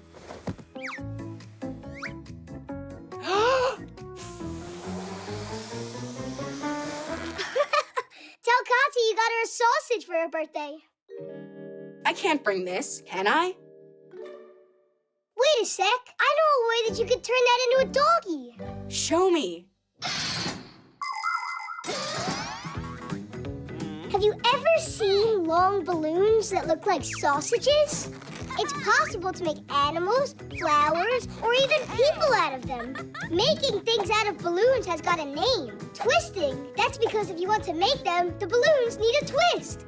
Take a balloon and inflate it, but not all the way. You need to leave a little bit of room for air to move. Otherwise, the balloon might burst. Make 3 short sausages at one end of the balloon.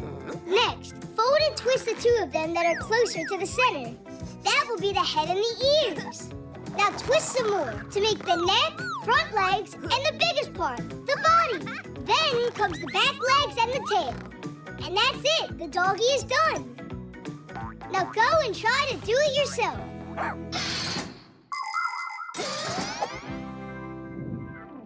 It's not big enough for a gift. You need to give her more than that.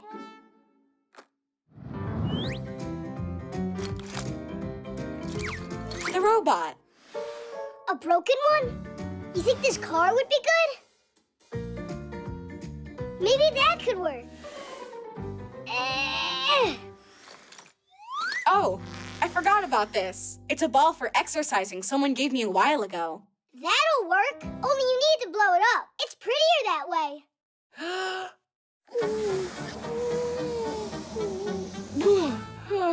I got dizzy from that. Then how about a hairdryer? Yeah, or a vacuum cleaner. You've got to be kidding me. Blow it up with a vacuum cleaner? Oh, right, like you've got some better idea. A pump would work. The only one I have's for a bike. Great, get it. A pump is made up of a cylinder, a handle, and a hose with a nozzle on it. Inside hides a special part called the piston. When you pull the handle up, the air gets sucked inside. And when you push it down, the piston pushes it through the hose and into the ball. People can't blow air that hard or that quickly. By the way, the air doesn't get out of the ball because of a special valve. The valve only lets the air out when you press on it, like this.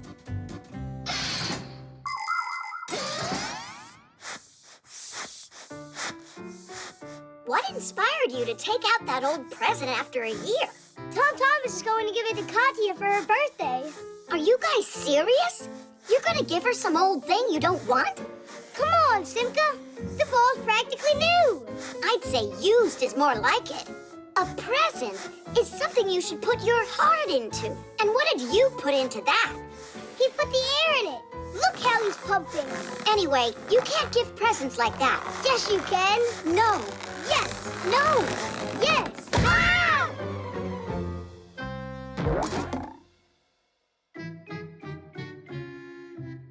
Now there's just no way Katya will make up with me. No panicking. Oh, do you have more of those balloons? And we've got your pump. Everything's gonna be all right. Tom Thomas? Happy birthday, Katya! Happy birthday. Thank you. They're really pretty. And please forgive me about the chess. And you forgive me. Kitty! Katya, how about we never fight again? All right. Peace. While you two are not fighting in here, there, your cake will be eaten up. Nolik, what, are you worried that you're not gonna get any? The quadcopter. Katya, would you like to go with me? No. Suppose that you wanted... Nah. Just say what you want to say. Katya, let's go to the movies. That's easy for you to say. This is about asking her to go to the movies, not a walk. Ah. Well, in that case, just send a text to her. Or better, write a letter and send it. By the time it gets to her, the movie will be over already. And what if we send it by quadcopter? Class! And I can send back Katya's marker, too. Now launching our postal quadcopter. Let me help. Nolan! Steer the other joystick.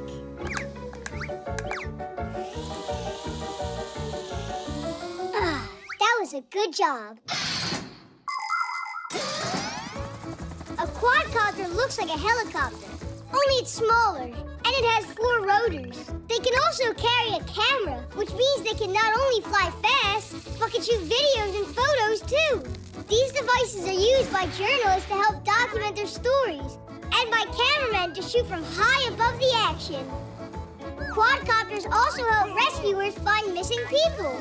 And soon, they'll be delivering groceries and packages.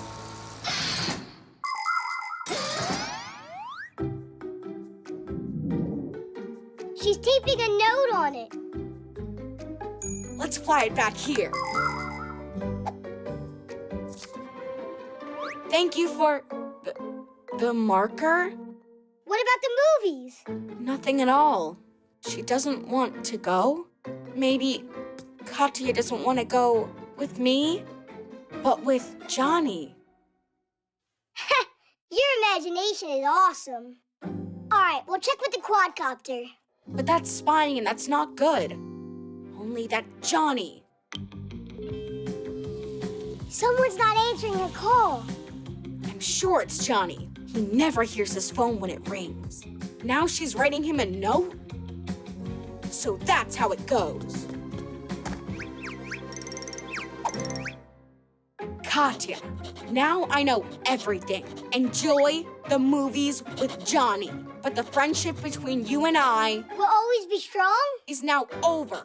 And that is that. What?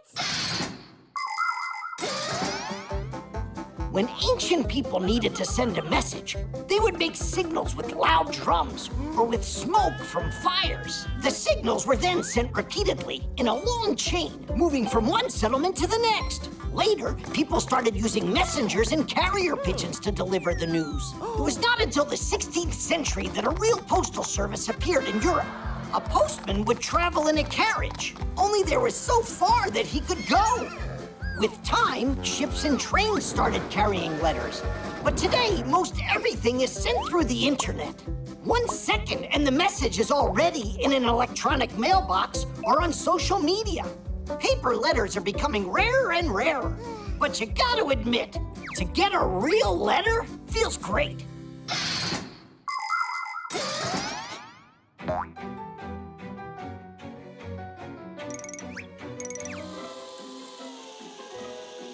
You sure you want to send that back to her?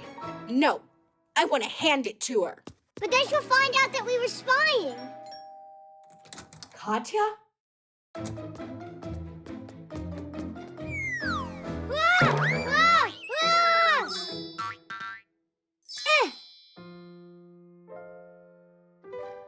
Tom Thomas, how come you wouldn't answer your phone? You were calling Johnny. You didn't call me. And why would you think that?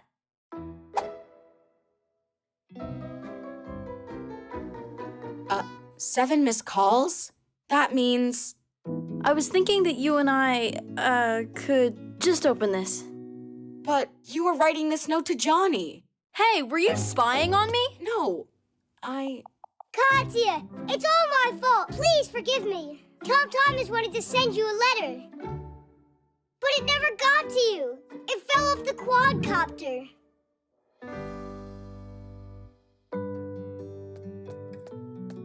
Come on, read already. Tom Thomas, let's go to the movies. Promise you won't spy on me ever again. You picked the movie out. Dinesh! The contacts.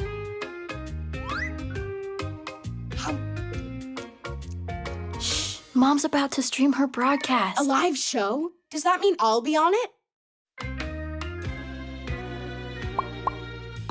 Hey, kids, I have to run out. I've got 10 minutes before my live show, and there's no sound in here. Ugh, I don't see how I can get this fixed in time. Maybe I could take a look? You really know how to fix them? First, isolate the issue, determine the reason for the issue, and fix it. 1, 2, 3 to Deesh, and now it's all working. All right, why don't you give it a try? I've got my tools upstairs. It's all done. Well, what was broken inside? What should I tell her? Tell her the contacts were dirty. Got it. Yeah, you're always welcome. Do you know what the word contact means in electricity? When an appliance gets plugged into a socket or headphones into the audio jack of a phone, their plugs get squeezed between metal plates. The points where the plugs and plates touch each other are called contacts. If contact is made, electricity flows through the wires and the appliance works properly. But if some kind of dirt gets between the two parts or the plug gets rusty, there won't be contact made, nor any electricity flowing. Test, test. Can you hear me? They sound better than ever. Tom Thomas, you made my day. No big deal. The contacts were dirty and needed cleaning.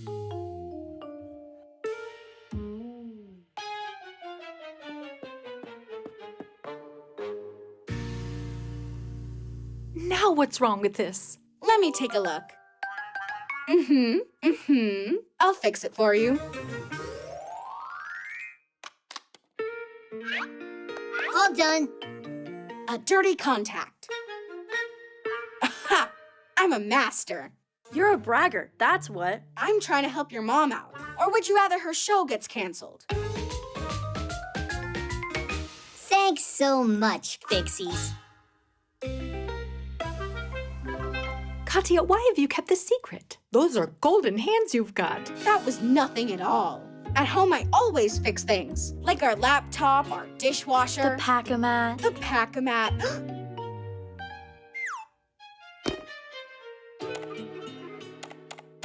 Why doesn't anything work? The blender's broken? Tom Thomas can fix it in no time. But electrical appliances can be dangerous for kids. Of course he'll have to unplug it first. I can't do it in front of you. I'll get nervous. All right, we've got 5 minutes to do this. And don't plug it in yourself. What were you thinking? You gotta get the Fixies to come. What's wrong now? Oh, you're right on time. Could you fix this? You're the master. You fix it. I don't know how to. Just say 1, 2, 3 Tadish, and the blender will fix itself.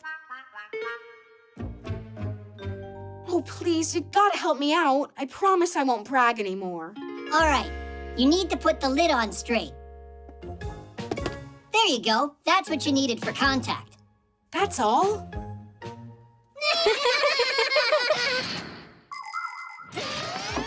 Many smart appliances have safety features designed with children and forgetful adults in mind. Like refrigerators that beep if the door is not closed tightly, or washing machines, electric kettles, and irons that automatically turn off when they're done working or left unattended. Appliances like juicers, slow cookers, and food processors are designed so you can't turn them on if the lid isn't put on correctly. Pretty cool, right? There are even cars today that can detect if they're going to hit something and brake by themselves. It's very convenient.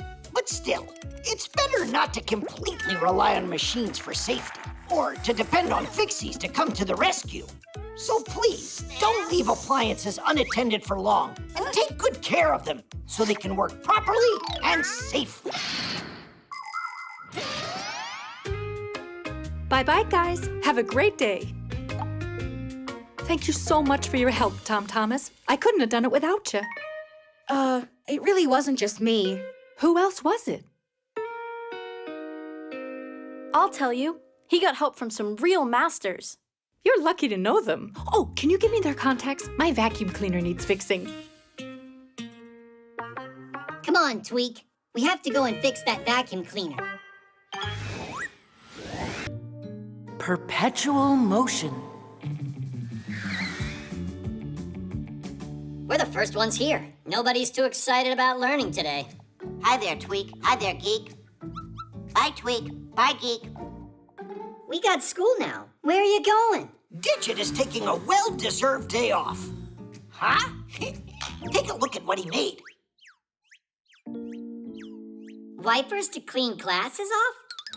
That's what he thought of? If you just make a thing like that, you can get off of school for a whole day? Let me see you come up with something yourself. Actually, we've been working on something already. Whoa! You two were making your own invention? Yeah, only it's cooler than your wipers. How interesting. Can you bring it into class? Yeah, tomorrow. No problem. That'd be great. But for now, you've got a lesson.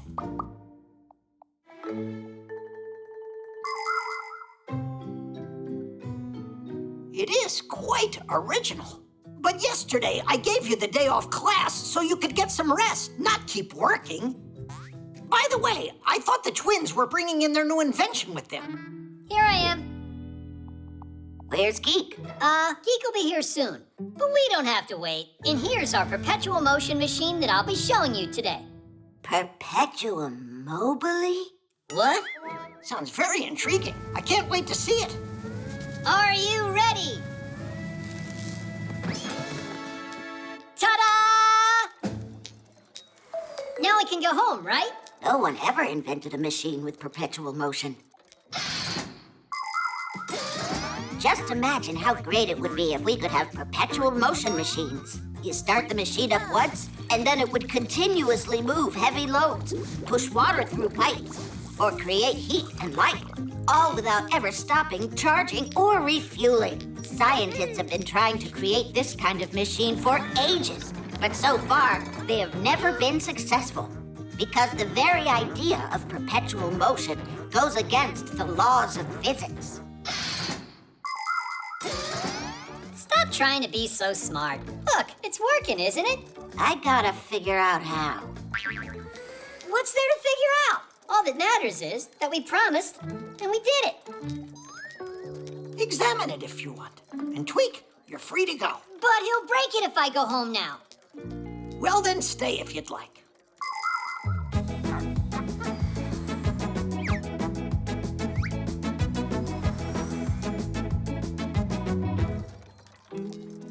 I still don't get how they made this work. Aren't you tired? You've been doing that for more than an hour. You plugged it into an outlet. That's how you did it. Where's the wire? It's your idea. You find it. Uh-huh. It's probably got an air supply in it somewhere on this thing. Or... It turns on its own, Digit. How can you not understand that? On its own. You're wasting our time. Just stop already. The wheel's starting to slow down. You're seeing things. Are you done? Is the examination over? It's hard to believe, but it looks like you really invented a perpetual motion machine. It finally sunk in. Why don't you go tell the professor? And I am going home. What took so long? I really thought I would die. Next time you pedal. Relax, brother. We got out of class. Geek, you kept going for a while in there. Inventors through the ages have aspired to create something brilliant that would bring them eternal fame, but it rarely happens. Since long ago, there's been the dream of inventing the Philosopher's Stone, a substance that could turn any metal into gold. Alchemists used to mix all sorts of things together in their attempts to create it.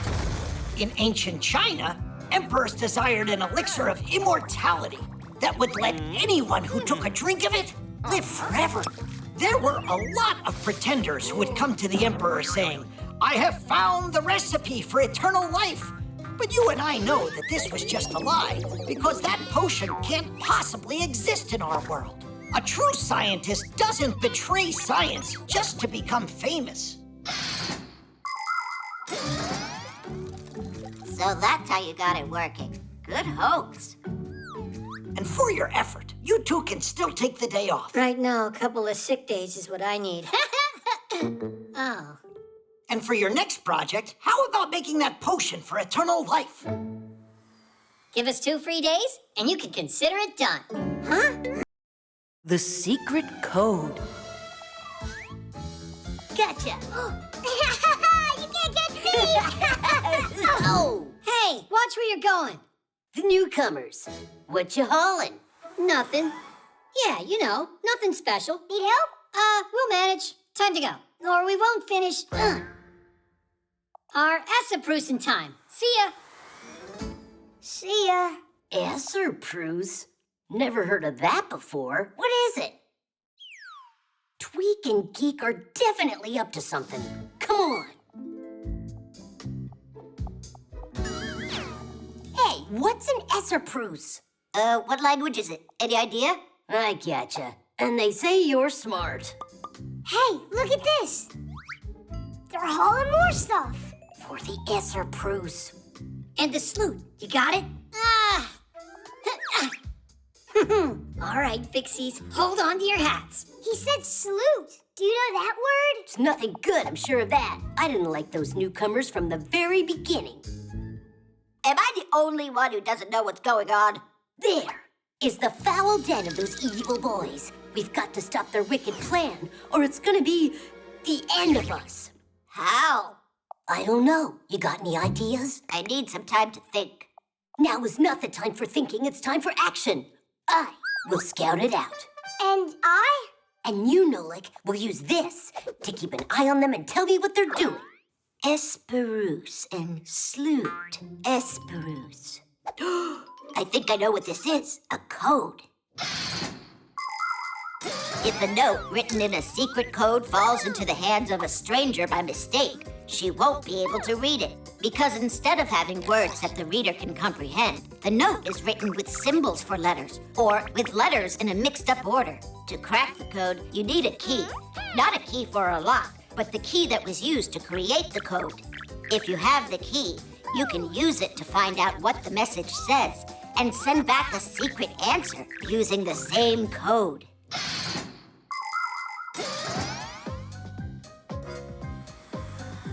Blue, come in. This is Red. What do you have to report? Red, this is Nolik. Blue, I meant to say. The twins are flying off towards the warehouse. Hi.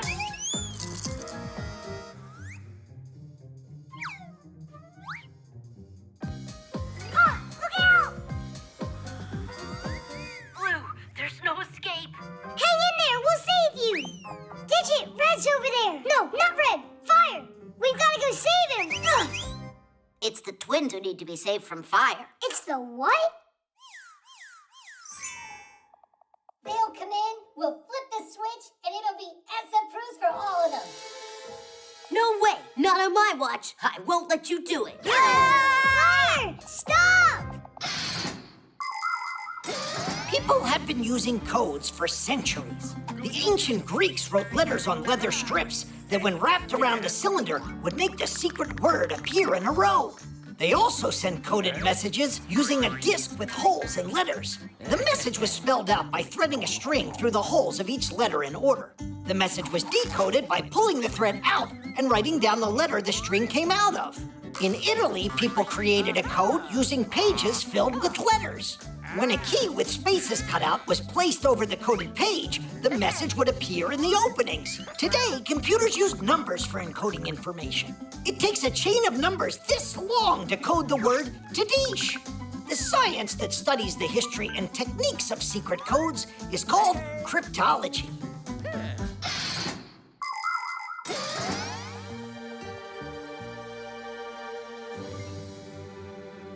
Hey, you never got taught how to knock? Our Essaprusin is ruined now. All right, since you're already here, then... Surprise!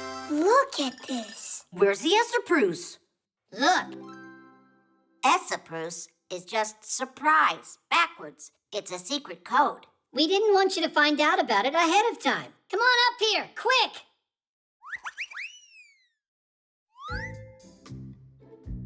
It's a trap, I'm telling you. Somewhere up here is where they're hiding that salute. Try to say that same word backwards. Wait, is it tools? It means tools? That was another code word like surprise? Then Tadish would be what? Should it? Awesome! Should it? Should it?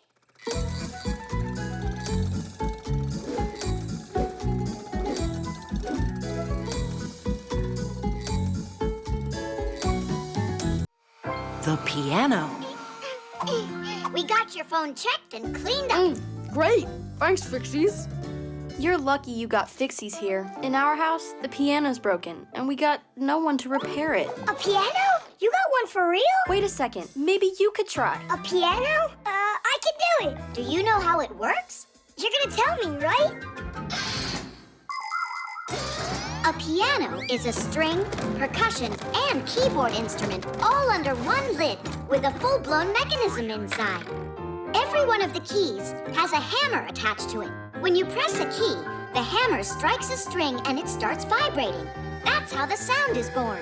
The thinner and shorter the string, the higher the sound. The longer, the lower. Pianos come in different shapes and sizes, but making beautiful music is something you can do on any piano.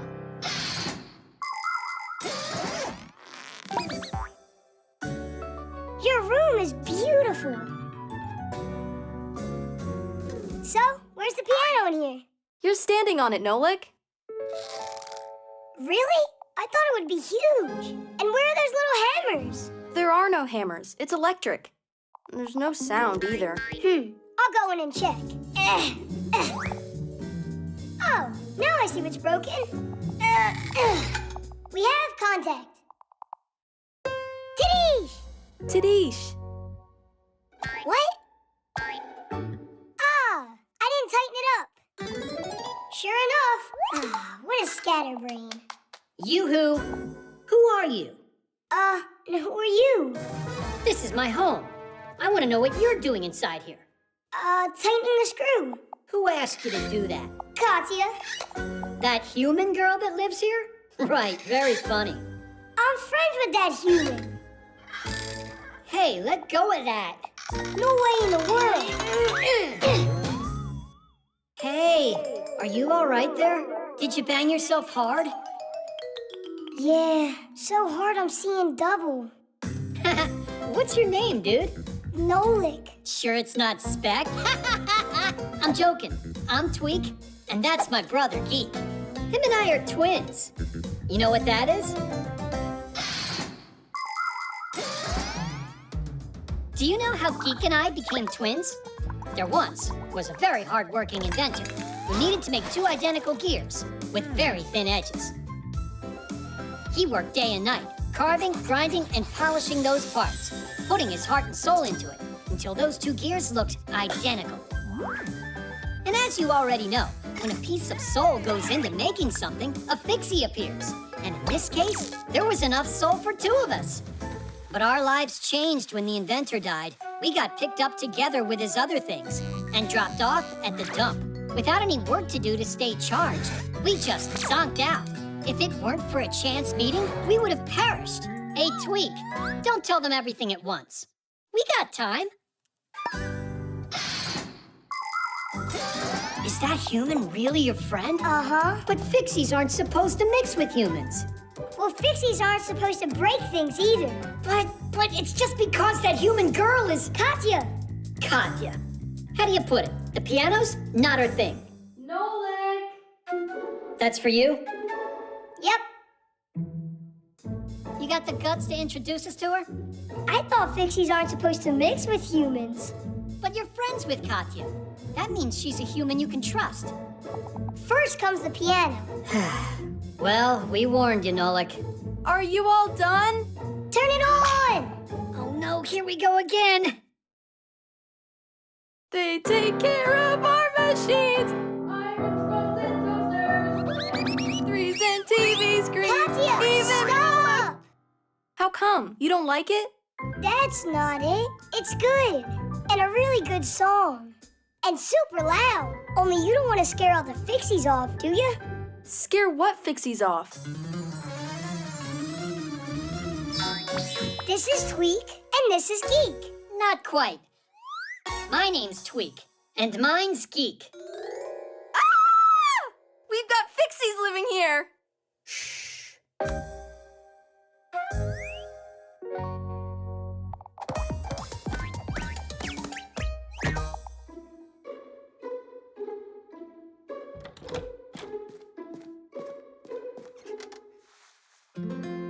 Thanks for your help. We're always here to help you. Thanks a lot. Only now I got my own Fixies. You've never met them. New Fixies? Only, shh, don't tell anybody, because it's a secret. Saving energy. So, now you know how important it is to save energy.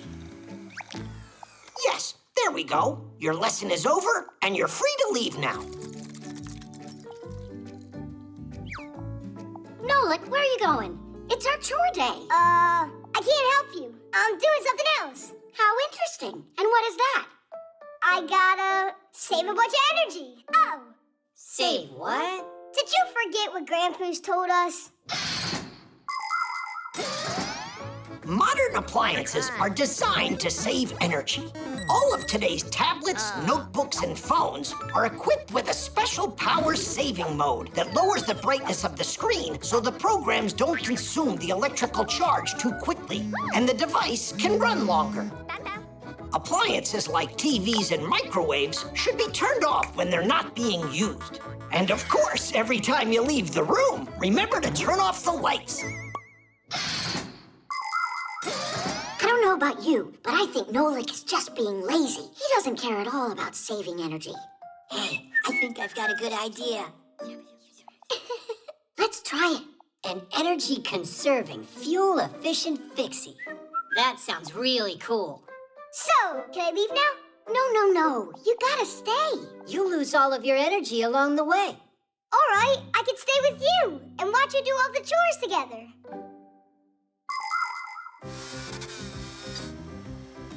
Simka, it's still dirty over here by the fan. And what would we have done without your valuable advice here? Guys, can you be more careful? Look, it's dirty. And all that yapping? Uses lots of energy too, you know. That looks hard. Why are you trying to lift it up? Why don't you tilt it? To the side. No, the other one. I'm so glad that at least one of us is saving his energy. Well done. You're really a good team, you guys. Next, that corner could use some cleaning. Will you help us, Nolik? Nah, I haven't saved enough energy yet.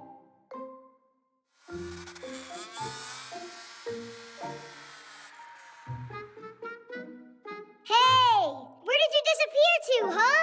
Guys, who's gonna take care of the chores? Simka! Pass the ball! Lousy shot! My turn. Hey, what are you doing? I thought that... No, Nolik, you need to rest. If saving energy is your aim, then you mustn't play a game. Oh. Some appliances consume too much energy, while others work really well. They can do the same amount of work with less electricity. Today, new appliances come with a special sticker that has colored bars on it. If the red bar is highlighted, then there's an energy hog in front of you. And if it's the green bar that's marked, then it's an Energy Star Class A appliance. By conserving energy, the appliance helps our environment. And you can do your part to help the planet too. For instance, your fridge. Close the door tightly and don't put hot food inside so it doesn't have to waste energy. And if you spend less time in front of tablets and smartphones, then you won't need to charge them as often. And rather than reading inside under an electric light, you can save energy reading by the light of the sun.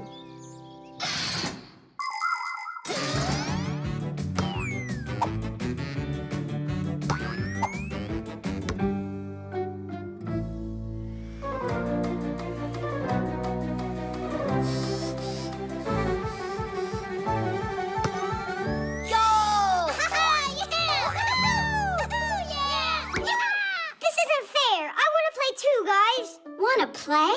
What about conserving energy? I've conserved a lot of energy. It's true. A ton. Catch it, Geek. Tweak, here. Hey, play the game. Come on. Don't you think maybe it's our turn, to conserve a little energy too? And what do you want me to do? Play by myself?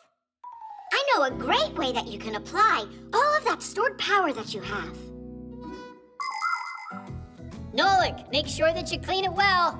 There's still some dirt over there. To your right. And what would you have done without our valuable advice here? How about you help me out? Some other time. Because today we're Energy-saving, fuel-efficient Fixies. The trampoline.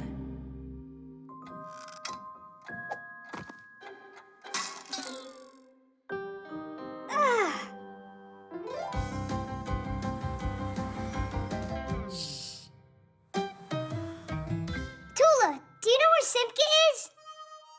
Uh-huh. Found you, Simka. Tula, why'd you tell him where I was hiding? Huh. Hey, what's going on? I'm in a bad mood today, that's all. Then play hide and seek with us. That'll make your mood get better. It won't do anything. I'm gonna be in a bad mood today. That's what my horoscope tells me. What? That's a joke, right? Fixies don't believe in all that nonsense. Some people believe that the stars and planets have control over what happens in our lives. If you slip on a banana peel, it's Jupiter's fault. If you win a competition, say thank you to Mars. People even make up horoscopes or predictions to try and figure out who's going to be lucky on a given day and who's not. Of course, it would be nice to know what the future holds beforehand.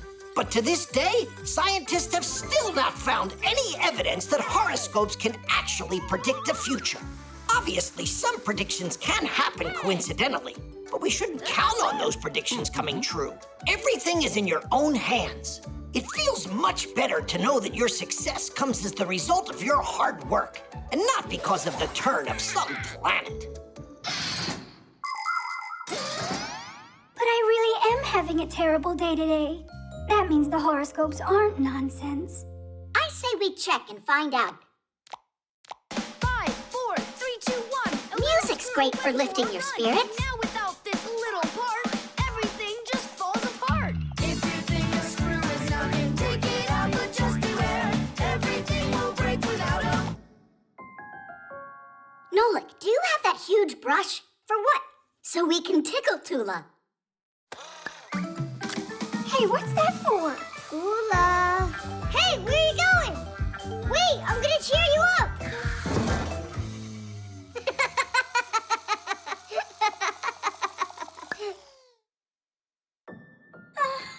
How about we make her a fun house?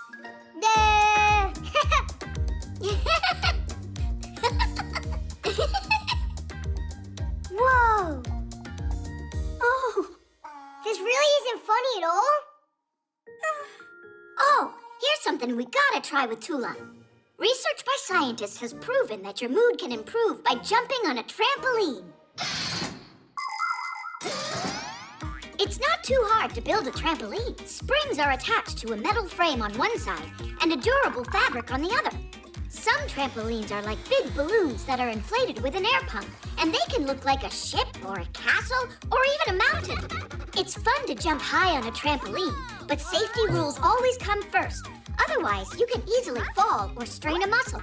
It's better just to jump for fun and let the acrobats perform their complicated trampoline feats. We don't have a trampoline, do we? Wait, I got an idea. Stay here. I'll be right back. Hang on, I want to go with you.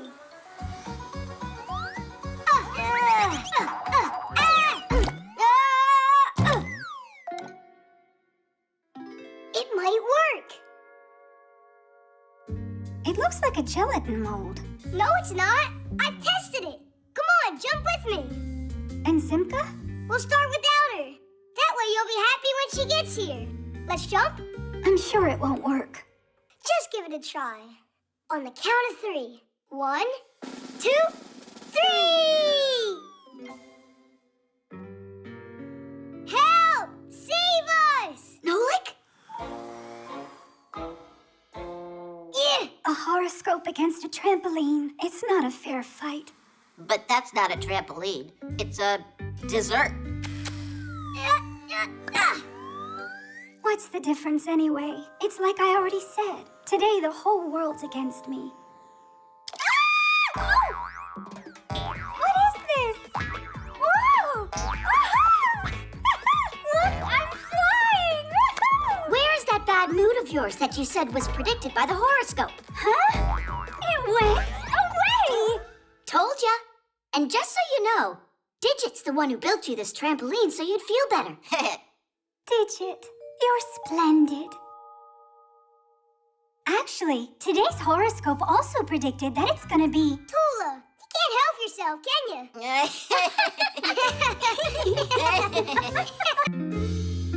The cheat sheet. Huh. Simka wasn't joking around. She came up with a whole lesson, even brought a board like a real teacher. Well, of course she did. She's not the one that Grampoos is making retake the test. I marked the last test you both had. Simka, you got everything right. You've done it again. Yeah! And what about you? Nothing. Well, Fire, that nothing of yours needs to become something. I'd appreciate if you'd help Fire learn these formulas. Oh, please, not that. We'll study at my place in 1 hour. Don't be late. So tired of this. Simka, you got everything right, just like always. She left me a note. How very interesting. A cheat sheet, huh? That explains why she always gets perfect grades. The professor should see this. Although, I might want to use it myself.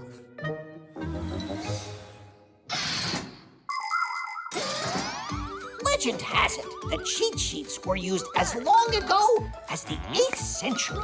Charlemagne, despite being a learned king, couldn't remember how to properly write his name. That's why he always carried a special piece of paper with his monogram on it to copy as needed. In other words, a cheat sheet. In theaters, there were human cheat sheets called prompters. The prompters would feed the actors their lines if they forgot them. Today, TV news anchors, weather broadcasters, and video bloggers all use teleprompters. In front of the camera lens stands a sheet of glass that reflects the text that is scrolling on a computer. The text is not visible to the camera, so the viewers think that the speaker isn't reading, but reciting the news from memory. Professor, I'm ready to go. You already learned the whole lesson? There wasn't a lot to study there. If you say so, take a seat.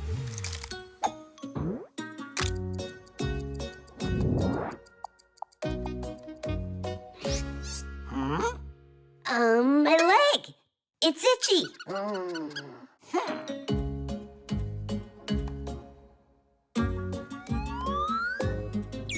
Oh, there's a pain in my back.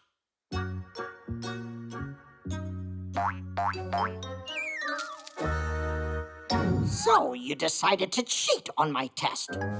It's not my cheat sheet, it's Simka's. You don't say, but you're the one cheating here. You need to go study.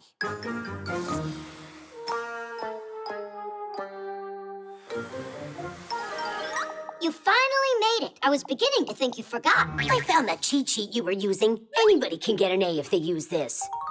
And what did you get using it? Don't be that way, Fire. These kinds of things can only help you if you write them yourself. Don't make me laugh. Write on this. There's no space on here. Just write with small letters and accurately.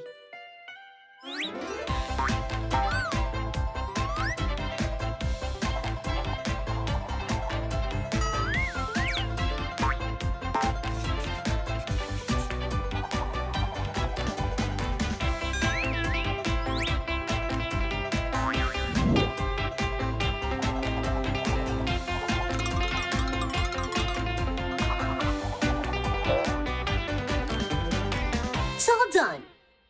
And how can I take it out so the professor doesn't notice? No idea. I've never used them to cheat at school. Come on! I wasted all this time for nothing? Not for nothing. They will help you, just not the way that you thought. Do you think cheat sheets are only for bad students? Not at all.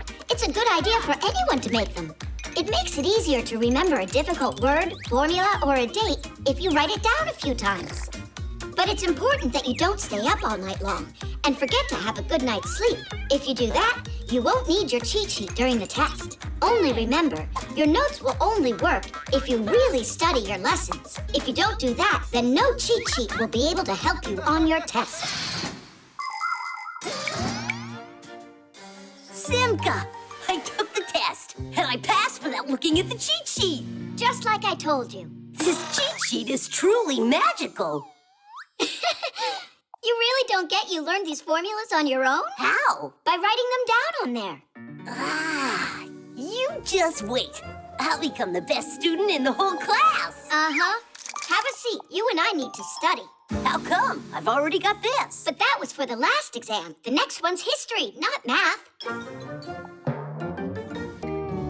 Hide and seek. -18 plus 32, all multiplied by 16 to the 5th power. Simka! Let's play hide and seek, huh? You promised you'd play today. No, not now. Uh-huh. Yeah. Could you play just one round? And then when we're done, you can go back to your math. Why don't you ask Buggy to play? If you want, I can go look for you, and you can go and hide. To find the area of a triangle, wait a second, you need to know... You're the one that told me you gotta keep your promises. And now you're staring at your Fixie tab. All right, let's check. If your base is 20 and your height's 8, then the area of the triangle's... Get up, quickly! Nolan, what's wrong? Didn't you hear it? There was a boom over in the kitchen. Well, I didn't hear anything booming. Well, it did, and Papa said you need to go there right now. You wait here. I'll hold it for you. All right, Simka, you and I are playing hide and seek. When Fixies come face to face with a human, they turn themselves into screws, or just find a place to hide. Fixie kids are taught to do this at home and at school. However, some Fixie kids also try hiding when they're not prepared for their class. Adult Fixies like to take part in Fixie hide-and-seek competitions. This year's winner was a friend of Papu's. He stayed hidden for so long that he ran out of power and turned into a screw without even wanting to. Humans also like to play hide-and-seek. One person is the seeker and everyone else hides. Or it can be played with only one person hiding and everyone else looking for him. Whoever finds him starts hiding with him until only one seeker remains. Then the game starts all over again. Nothing happened in the kitchen. Do you hear me, Nolik? Where is he? And where's my Fixie tab? Yoo-hoo! Enough with your joking. Give me back my Fixie tab. Find me and you can have it. Piece of cake, Nolik. Nope, not there. Not there either.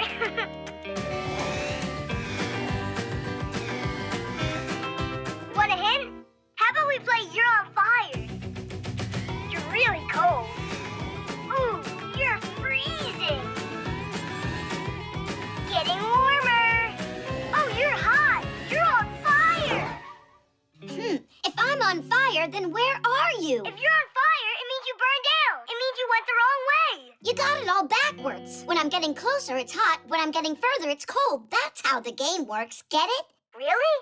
Okay, I know an easier way. Should I go to the left or the right? Go straight.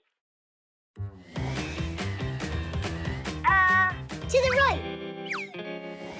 No, not there. But you just said to the right. I mixed it up. Now definitely to the right. Now to your left. Go, go, go. To the left. Oh, no. To the right. Turn left. Oh, no, I mean to the right. You went the wrong way again. I'd rather look for you without any of your clues. Television, television, television, television, television, it's television, it's television,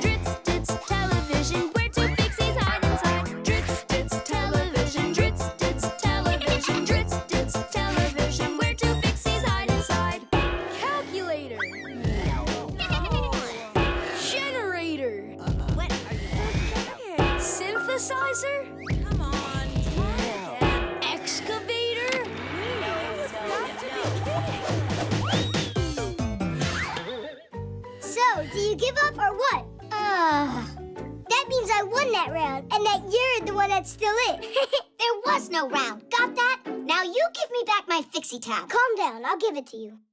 Oh, I don't have it with me. Is this a joke? Your tab's right out in the hallway. In Tom Thomas's right sneaker.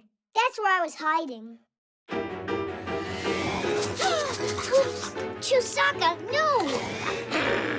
Simka, don't do it. She'll try to eat us. And who had the bright idea of hiding in a sneaker? Hold on. Did you say it's inside the right one? Well, yeah. Oh, it was in the left? I went and mixed it all up again. Yeah. It looks like I gotta teach you left from right. Try to remember, this is my left side, and this one's my right. The guitar. I'm off to the store. I'd appreciate if you'd wash the floor and do the dusting while I'm gone. Then who's gonna do what? We can decide like we always do. All right, whoever wins gets to do the dusting. Rock, paper, scissors. 1, 2, 3. I'll start in the office. Dust, here I come. This is unfair. What do you mean? You lost. We both saw it. Yep, I know. Do you hear that? What's that noise? A guitar? Uh-huh. Sounds like Dad's doing his dusting. Simka, where you going? She's a music fanatic.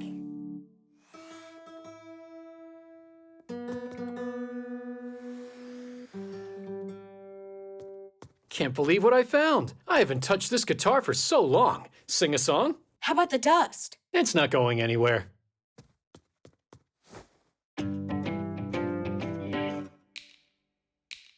My glass is cracked, now I can't see.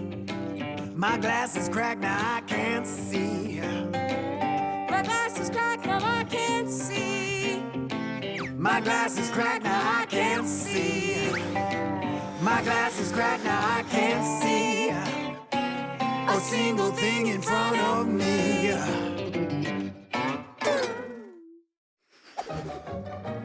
Well, so much for that.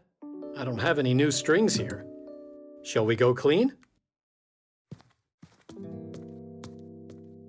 Tom Thomas, if you can manage to get your dad out of the room, I'll fix the string for you.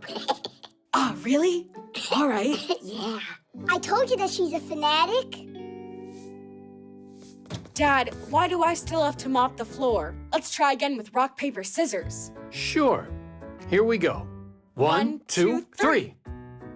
All right, take this.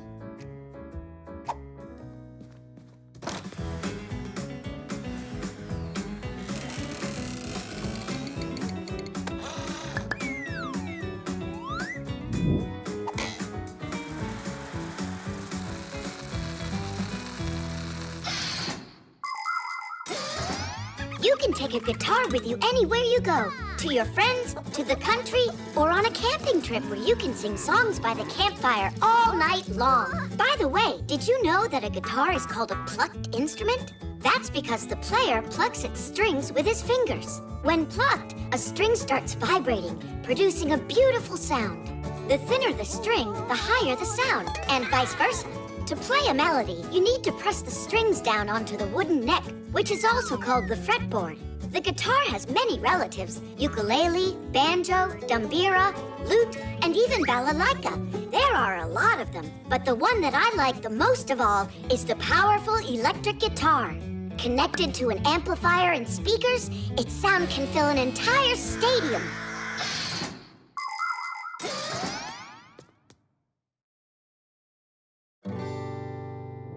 Class! Oh, whoa! How did you fix that?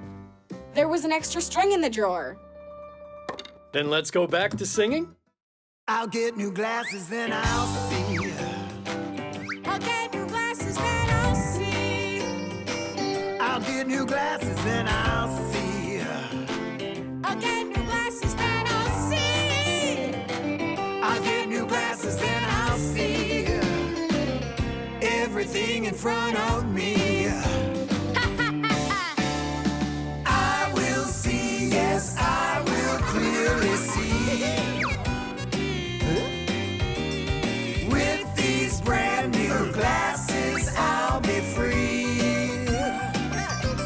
But I'm not sure how happy I'll really be if I see that you have been sneaking with me. I got new glasses and I see. I got new glasses and I see. I got new glasses and I see. I got new glasses and I see. I got new glasses and I see that you ate all of my candy. Why'd you have to do something like that? Mommy, Dad and I were singing a song. I can see that. Did you like it? Of course I did. And I really like how everything is so clean. Sorry. We were just about to get started. That's wonderful. And I'll play for you. 'Cause cleaning to music is fun. The 3D printer. Woohoo! Geek, I'm faster. Sure about that, Tweak? Hey, how did you catch up? Tweak, we're twins, aren't we? Now we can go to school like all the other Fixies. All right, let's give this a look. So we just hit That this must be button. Professor and then it's, Eugenius. Uh-huh. And what do you think he's doing? There's your copy, colleague. It's hard to tell us apart. I am sure your class will love it. They're gonna love meeting their new classmates. Simka, Nolik, and I haven't told anybody about them yet. A surprise? That's exciting. Only, shh, it's a secret, so keep it quiet. Did you hear what he called us? Yep, so let's make it a real surprise.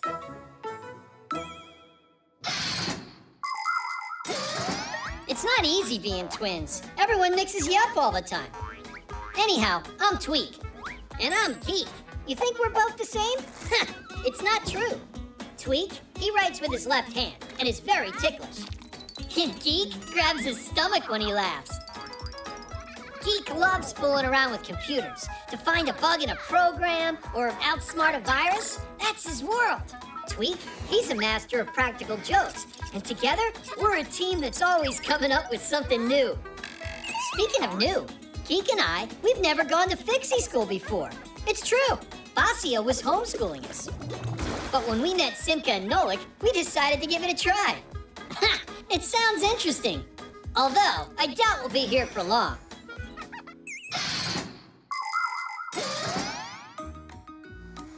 Hey, where is everybody? Verida's on her way. Simka and Nolik aren't coming today.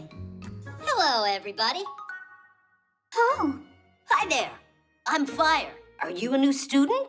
Oh boy, he's so scruffy. I'm Tweak. I'm new here. Your school looks all right. This Fixie school actually ranks at the very top. I'd be happy to show you around here. I'm Tula. Whoa, what is that? Are you telling us that you've never seen a manipulator? I've seen one now. How'd you get up there so quickly? Where? On the manipulator, wasn't it you? Ha! Me? You're joking. We saw you up there. Ah, maybe it's my copy you're talking about. What do you mean, copy? That one, you see? It's walking over there by the jars. Those are called beakers. Sure, whatever. Oh, look, another one. And another, look. That's unbelievable. How do you make them, Tweak? With one of these things, right here. With a 3D printer? That's just impossible. With the 3D printer, you can print just about any three-dimensional object. The first step is creating a computer model of the object and then loading the printing materials into the printer. Then the device figures out the rest by itself and starts, layer by layer, printing the object. With these kinds of printers, it's possible to print toys or parts needed to fix an engine or even prosthetics. But making living creatures like people or Fixies with a 3D printer is impossible. I see, you're a smarty. I'm Digit. Well, I know something that you don't. Wait a sec, I'll show you.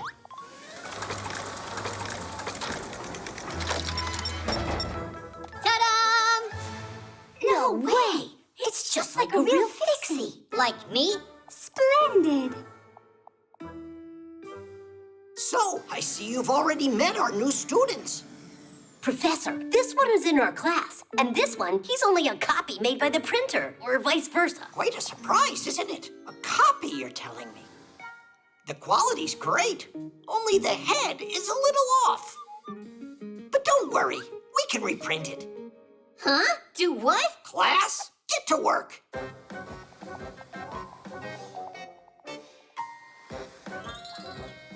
Hey! Stop! It was a joke! That's not a copy! It's my brother! I'm Geek, and he's Tweak. Twin brothers for real? Splendid. And we were about to shove you in there. I told you that this was impossible. It's time for class. Is everyone here? Not quite yet.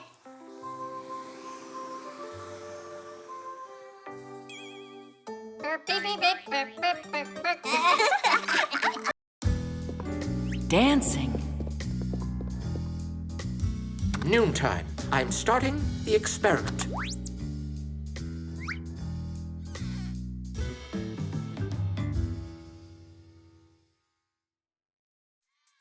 Huh?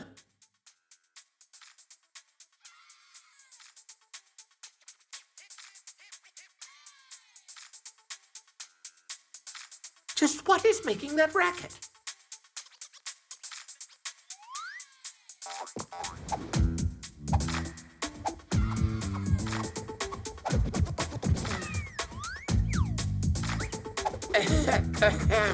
Ah, Professor, check out this dance we're doing. This is not a discotheque, it's a temple of science. You'll have to turn off that thing. All right, the readings are normal. Dancing is something you can do anywhere. Professor, your attention, please. Have you ever noticed how your arms and legs just want to start moving all by themselves when some familiar music is playing? Uh-huh. We might start clapping our hands, stamping our feet, or swaying side to side. That's all part of dancing. Ancient tribes believed that dancing could change the weather or scare evil spirits away. Now, most people dance just for pleasure. It's not only fun, but good for our health, too, because dancing is like exercising to the music. But you see, science and dancing don't mix. Now I get it. The truth is that you don't know how to dance, right? I'm sorry to tell you, but your assumption is entirely incorrect. Yeah, sure. You're a dancing professor. Yes, of course you are.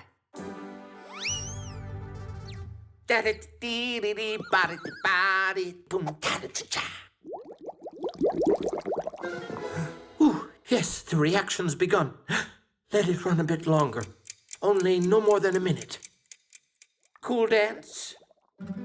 Anyone can dance without music. Well, then here we go.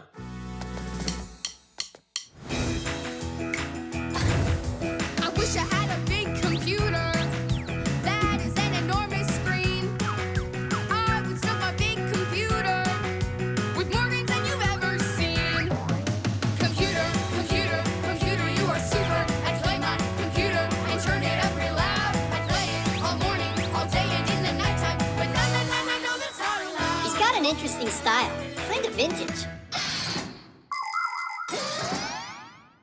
There are so many different kinds of dances in this world that it's hard to even count them all. For instance, the roundelay. In that dance, everyone holds hands with one another and walks in a circle. You can find a version of the roundelay in every culture. There are also dances for two, like the waltz, rock and roll, or cha-cha-cha. Some like to dance ballet, some hip-hop, and some tap dancing. As for me, I'm not bad at doing the twist. You start by twisting one of your feet, and now the other. Then you twist them both together. Well, what do you say? Shall we dance?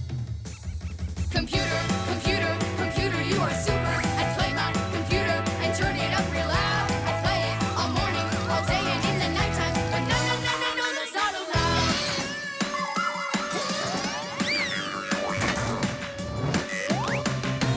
I have got a dream that's burning. A dream that I will not forget. As soon as I become a grown-up, I'll live it every chance I get. It's going to explode. Computer, computer, computer, you are super. I play my computer and turn it up real loud. I play it all morning, all day, and in the nighttime. I know that's not allowed. But no, that's not allowed.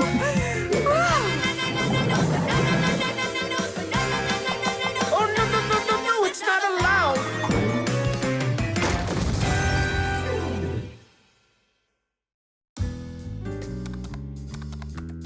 Let's start the experiment for the second time. You two happy? But you gotta admit, it was fun. And not a word about that dance to anyone. Professor Eugenius, where did you learn to dance so well? Hey, Lisa, your eyes play tricks on you. Only you twirled so nicely. That was just my leg falling asleep. You know that science and dancing don't mix. Right, of course not.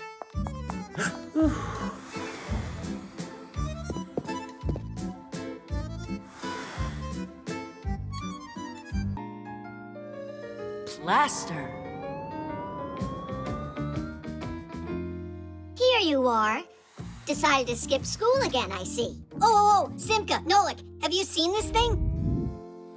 Whoa! Professor Eugenius's head? Uh-huh. 2 heads of Professor Eugenius are better than 1. Only it's not done yet. It's Elisa's. She decided to make a statue of the professor out of plaster. But this is made out of clay. Yes, Nolik, it's clay, but this is the model. It was used to make this mold for the plaster to get poured inside. Let's hurry so we get to school on time. You go ahead. We've got our own work here to take care of. We need to check the plaster. It's a very serious job. I think you're serious cutters.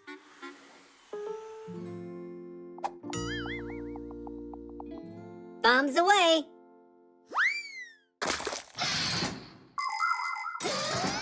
Plaster is made out of gypsum, a mineral mined in the mountains. It's turned into powder at factories. If you mix this powder with water, you'll get a dough-like mass called plaster.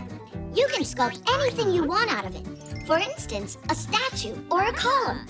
The most important thing is to finish shaping the object before it hardens. Once it's hard, plaster is quite strong, although not as strong as stone, so it's better not to drop things made out of plaster.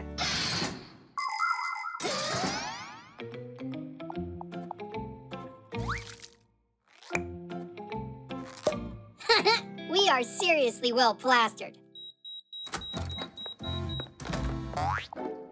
This is so exciting. Stop. I'll immortalize Professor Eugenius for generations to come. Ooh, what cute little figurines. They must have come together with the plaster.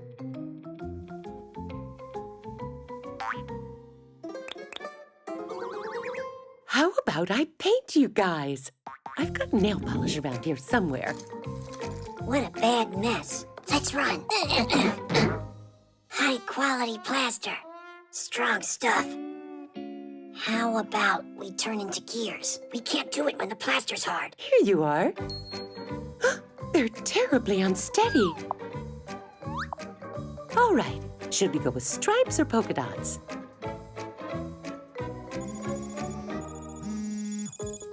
Professor, hi! Right now I'm working on something special for you. Don't even try to guess what it is.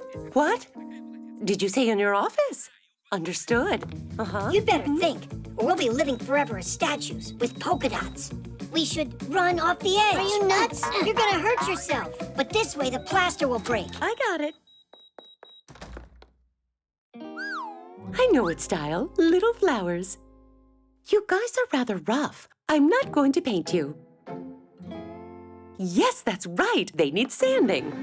Are you satisfied? We'd have been better off going to class. I thought you liked becoming a sculptor. And thanks to you, we're both sculptors now. Forever. 'Cause of me, you better take back what you said.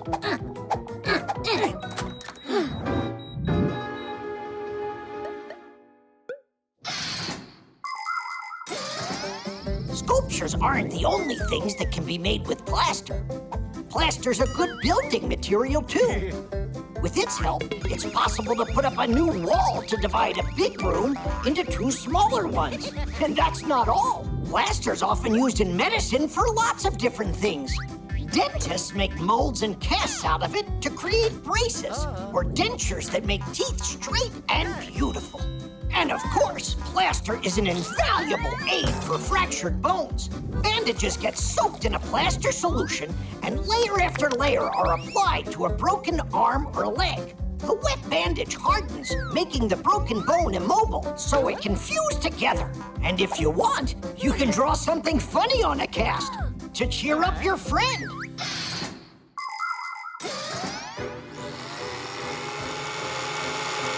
We're dead.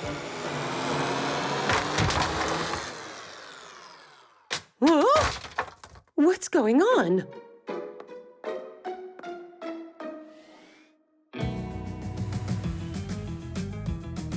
Simka, Nolik, over here.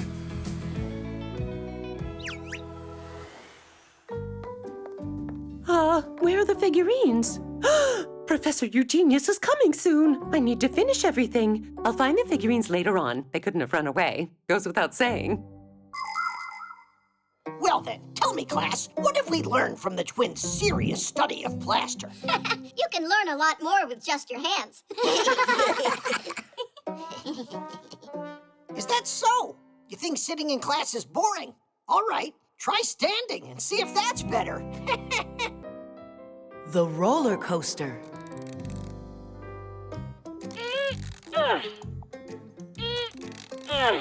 It's all done. Can we take a ride on it already?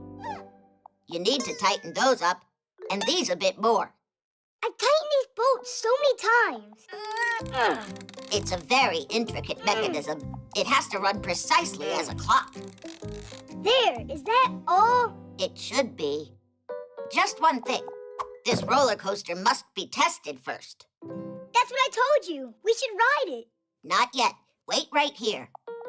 And don't touch anything, all right?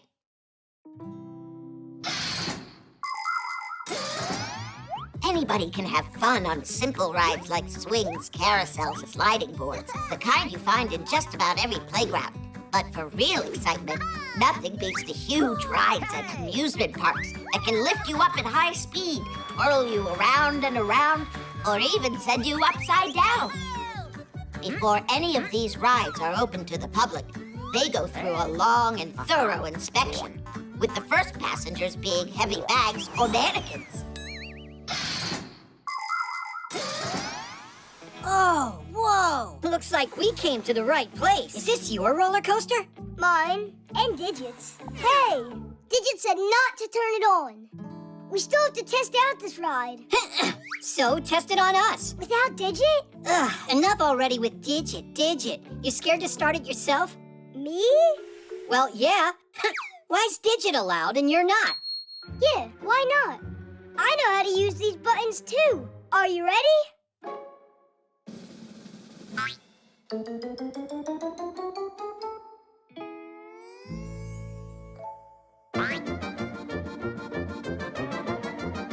Just wait.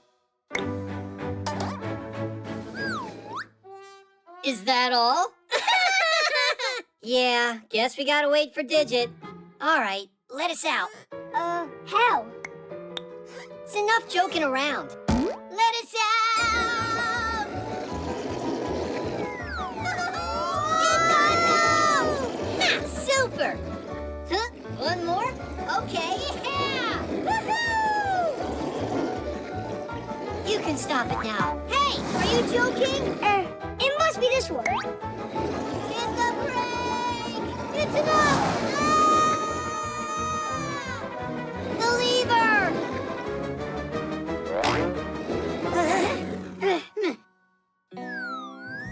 How long we gotta hang here? I thought you said you knew how to work this thing. I didn't think it was so hard. No! Don't touch anything. That's enough testing for now. We'd rather hang. When's Digit gonna finally get back here? Nolan, didn't I tell you not to touch it? I don't even want to imagine what would have happened if they fell down from there.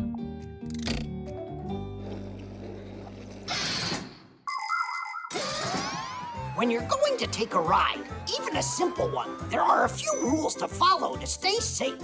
On swings and merry-go-rounds, hold on to the chains or pull tightly. If you're going to go on a big ride, it's best to empty your pockets and leave your toys and phones with an adult, because at such high speeds, they can just fly off. Always make sure to check that your seatbelt is securely fastened, and under no circumstance should you unbuckle it. It's also dangerous to take food on a ride. You can choke on it and make a mess on your neighbor. Only go on rides if there's a supervisor there to run it. And it should go without saying that you should never touch anything that you're not supposed to. There you have it. Just follow these simple rules and enjoy the ride.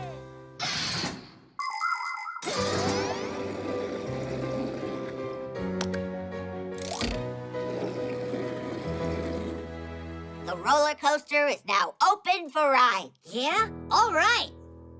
And can I go on? What if 54 tests aren't enough? I think the only one thing that hasn't been tested yet are the nerves of our inventor. And I know just how to test them. Hey! Got him. Are you sure about this?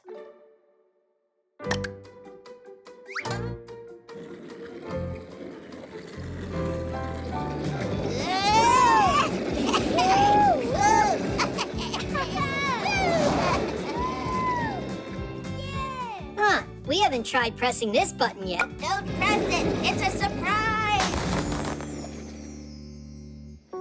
A surprise.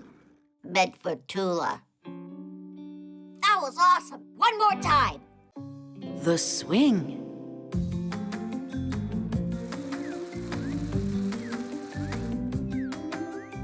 Marcia, check out what I can do. Sit down right now. You're going to fall. I'm not gonna fall. Did you hear what I said, Nolik?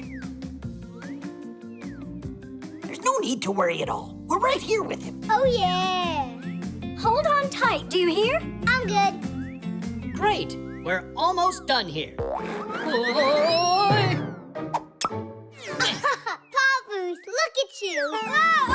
Nolik, are you okay? It looks like his head's still on his shoulders. I'm sure next time he'll be more careful. There won't be a next time, you guys. That's all. We are done with swings here. And that's that. No, Marcia. Don't you have something to say? Yeah. We are done with swings here. Go inside the television and think about your behavior. You are grounded. You're being too hard on him. Have you forgotten how much you loved to swing when you were kids? I? Never ever. I love to swing. What? Who came up with the swing? It may have been the monkeys. They would swing on vines to jump as far as possible. And just for fun. Prehistoric man saw that and decided to give it a try. He even added a board.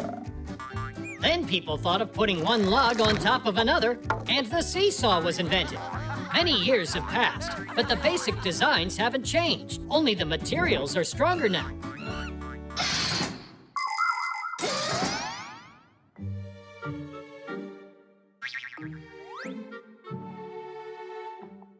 Nolik, how are you? Did you hurt yourself? Maybe we could play a chess game.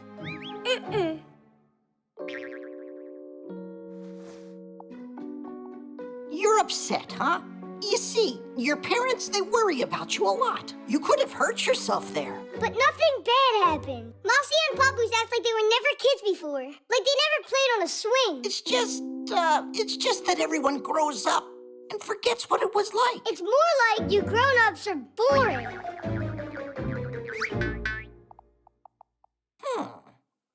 Boring, he said.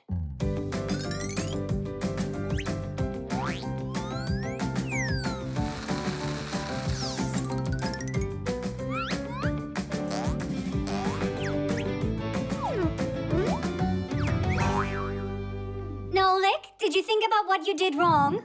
What in the world is going on? Where? Ah, you mean these swings? They turned out nice, right? Yeah, well made. Move over. No! What are you doing, honey? Woohoo! This is great. I haven't flown like this in a long time. Take apart that thing this instant before someone gets hurt. Head. Marcia, why don't you give it a try? Visit your childhood. Foolishness. I'm not doing this. I don't want to. Only not real high. Don't push that hard. Make it go higher. Are you sure you won't fall? I won't. Don't worry. Marcia and Papoose met each other at university. At the time, Marcia was working at the library, keeping the computers running smoothly. One evening, when nobody was left in the building, she noticed a lamp still lit in the center of the hall. She flew up to the lamp to turn it off and saw a book on the table about space with a Fixie studying it intensely. Papoose was so absorbed in his studies that when Marcia approached him to say hello, he jumped in fear. They spent all night sitting on a windowsill. He was telling her about the stars and about his dream to visit a faraway galaxy. And that's how they became friends. What happened next? I think you know about that.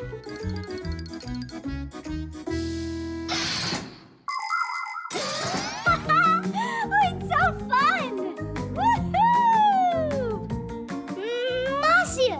Oh, you're swinging? You said we can't have a swing in here. This isn't fair. No, Lick. I didn't mean to. I was afraid you'd get hurt and made a mistake. Sometimes adults can act really annoying. So, now I'm allowed to swing? You're allowed. Just hold on tight this time around. Of course. I don't want fall number 2.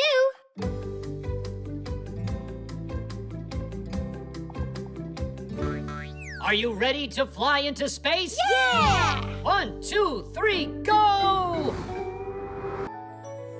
Snow.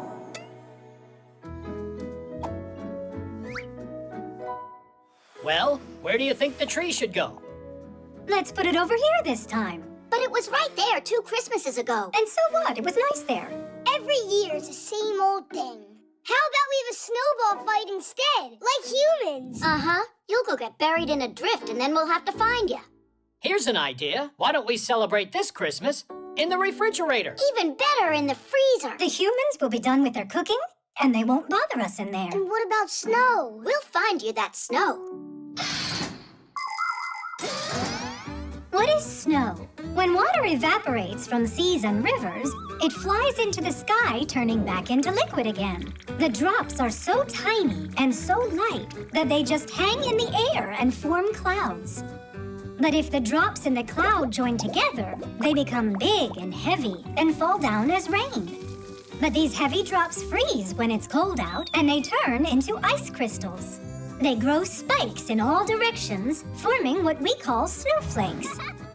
Snowflakes come in a variety of shapes: stars, needles, columns, and even triangles. Each one of them has its own unique design. By the way, not one scientist yet has been able to find 2 identical snowflakes.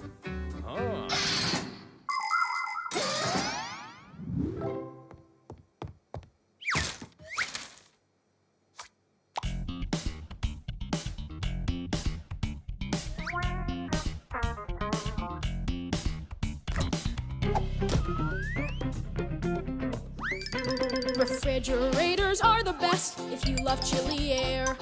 You love chilly air. You love chilly air. Penguins go there for a rest. So do polar bears. So do polar bears. So do polar bears. Summertime or wintertime, there is always frost. And inside you just might find dear old Santa Claus. It's chilly. Cleaning this freezer yesterday was a great idea. Yeah. No, I don't like it. It's just way too cold in here. Ha! We Fixies are frost hardy. Uh-huh. Nolik's turning blue already. Look. That's my natural color. Stop arguing. We're moving to the refrigerator. It's warmer there. The fridge is great for cardinals and for chickadees. And for chickadees. and for chickadees. Winter birds will come to feed any day they please. Any day they please. Any day they please. Summertime or wintertime, there is always frost. And inside you just might find dear old Santa Claus. Well, where should I put it? How about right there? There's no snow in here. It's more important that nobody sees us.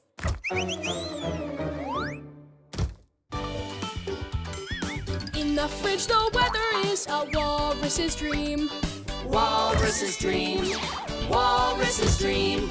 They love jumping in the water and the sour cream. And the sour cream. And the sour cream. Summertime or wintertime, there is always frost. And inside you just might find dear old Santa Claus. If they put in one more pot of food, then there won't be any room left for us at all in here. Or snowball fight either. There's no snow in here anyhow. This was a bad idea. Let's just go home. The television will be cozier. Marcia, let's go back to the freezer. It'll be fun for the kids. There won't be any snow in there, but we'll be able to find some frost. And to keep ourselves from getting cold, we can dance in a circle. You convinced me. Quickly, Christmas will be here soon. Everybody needs a fridge. It has ice and snow. It has ice and snow. It has ice and snow. Only we could use a smidge more room for the food to go. Room for the food to go. Room for the food to go. Let's all climb inside of there like one big happy brood. But there's no space. There's no space. Who cares? We'll just eat the food.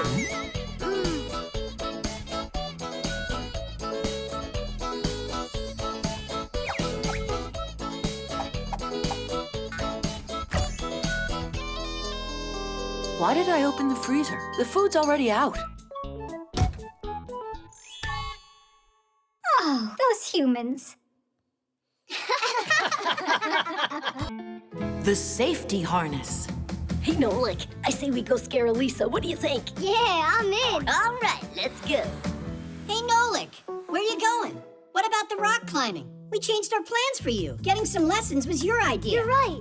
Fire, I'm sorry. I wish we could play our trick, but they invited me. I invited you too, didn't I? But you did it later. You want to join us? No thanks. Fire, are you upset with me? Just go already. They're tired of waiting around. Why did Nolik do that? Just trade me in for the new kids. Just you wait, Nolik. You'll be crying your heart out to be with me. There we go.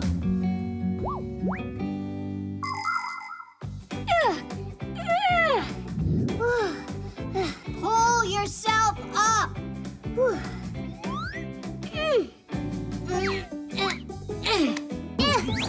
This harness is just getting in my way. Huh? Look where Fire climbed all the way to. And without any of these ropes.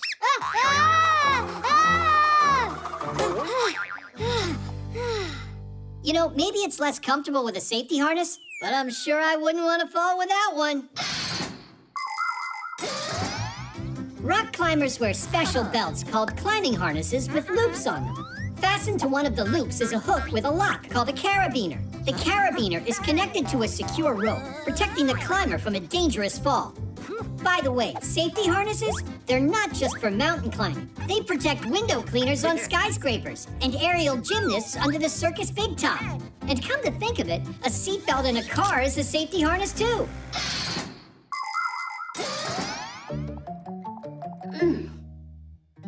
Really? No reaction?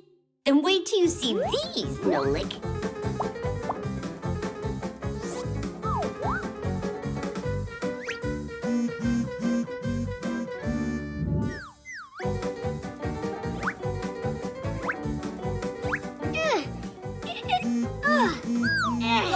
Go on, Nolik. Just a little more. You got it, Nolik. Go. You got it. I climbed all the way. Diddy! Check this out. While we climbed up one mountain, Fire climbed up 10 of them. Together with my true friend, Digit? Then what am I? Wait, give me that.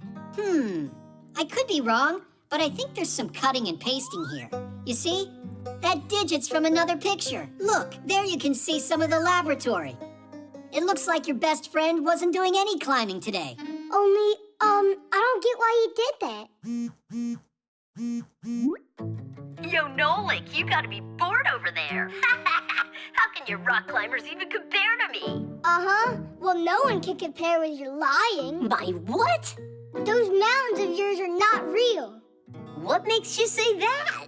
You're not even wearing a harness. Because I don't need one. Yeah! Hey, stop, Fire. You could fall. I'm not a scaredy cat. Like some Fixies who I know. Quickly, to the laboratory. He could get hurt without a harness. You know what? Let Digit protect him.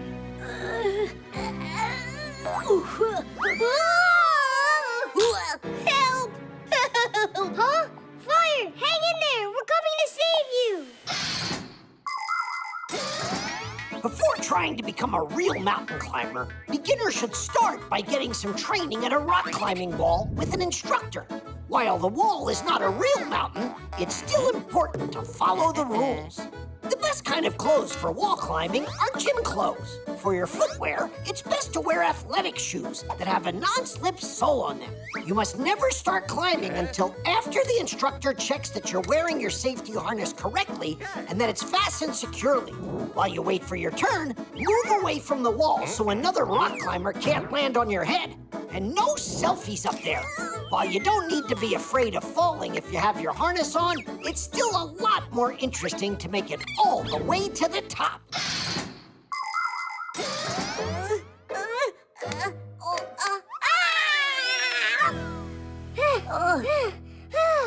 That fall could have killed you. As if anyone cares what happens to me. Hey, we all care about you, Fire. You really care? Nolik, you're my best friend in the whole world. Woohoo! When are you gonna tell Digit? By the way, that looks like a good climb. Wanna try it? Only you'll do it the right way this time. Finish!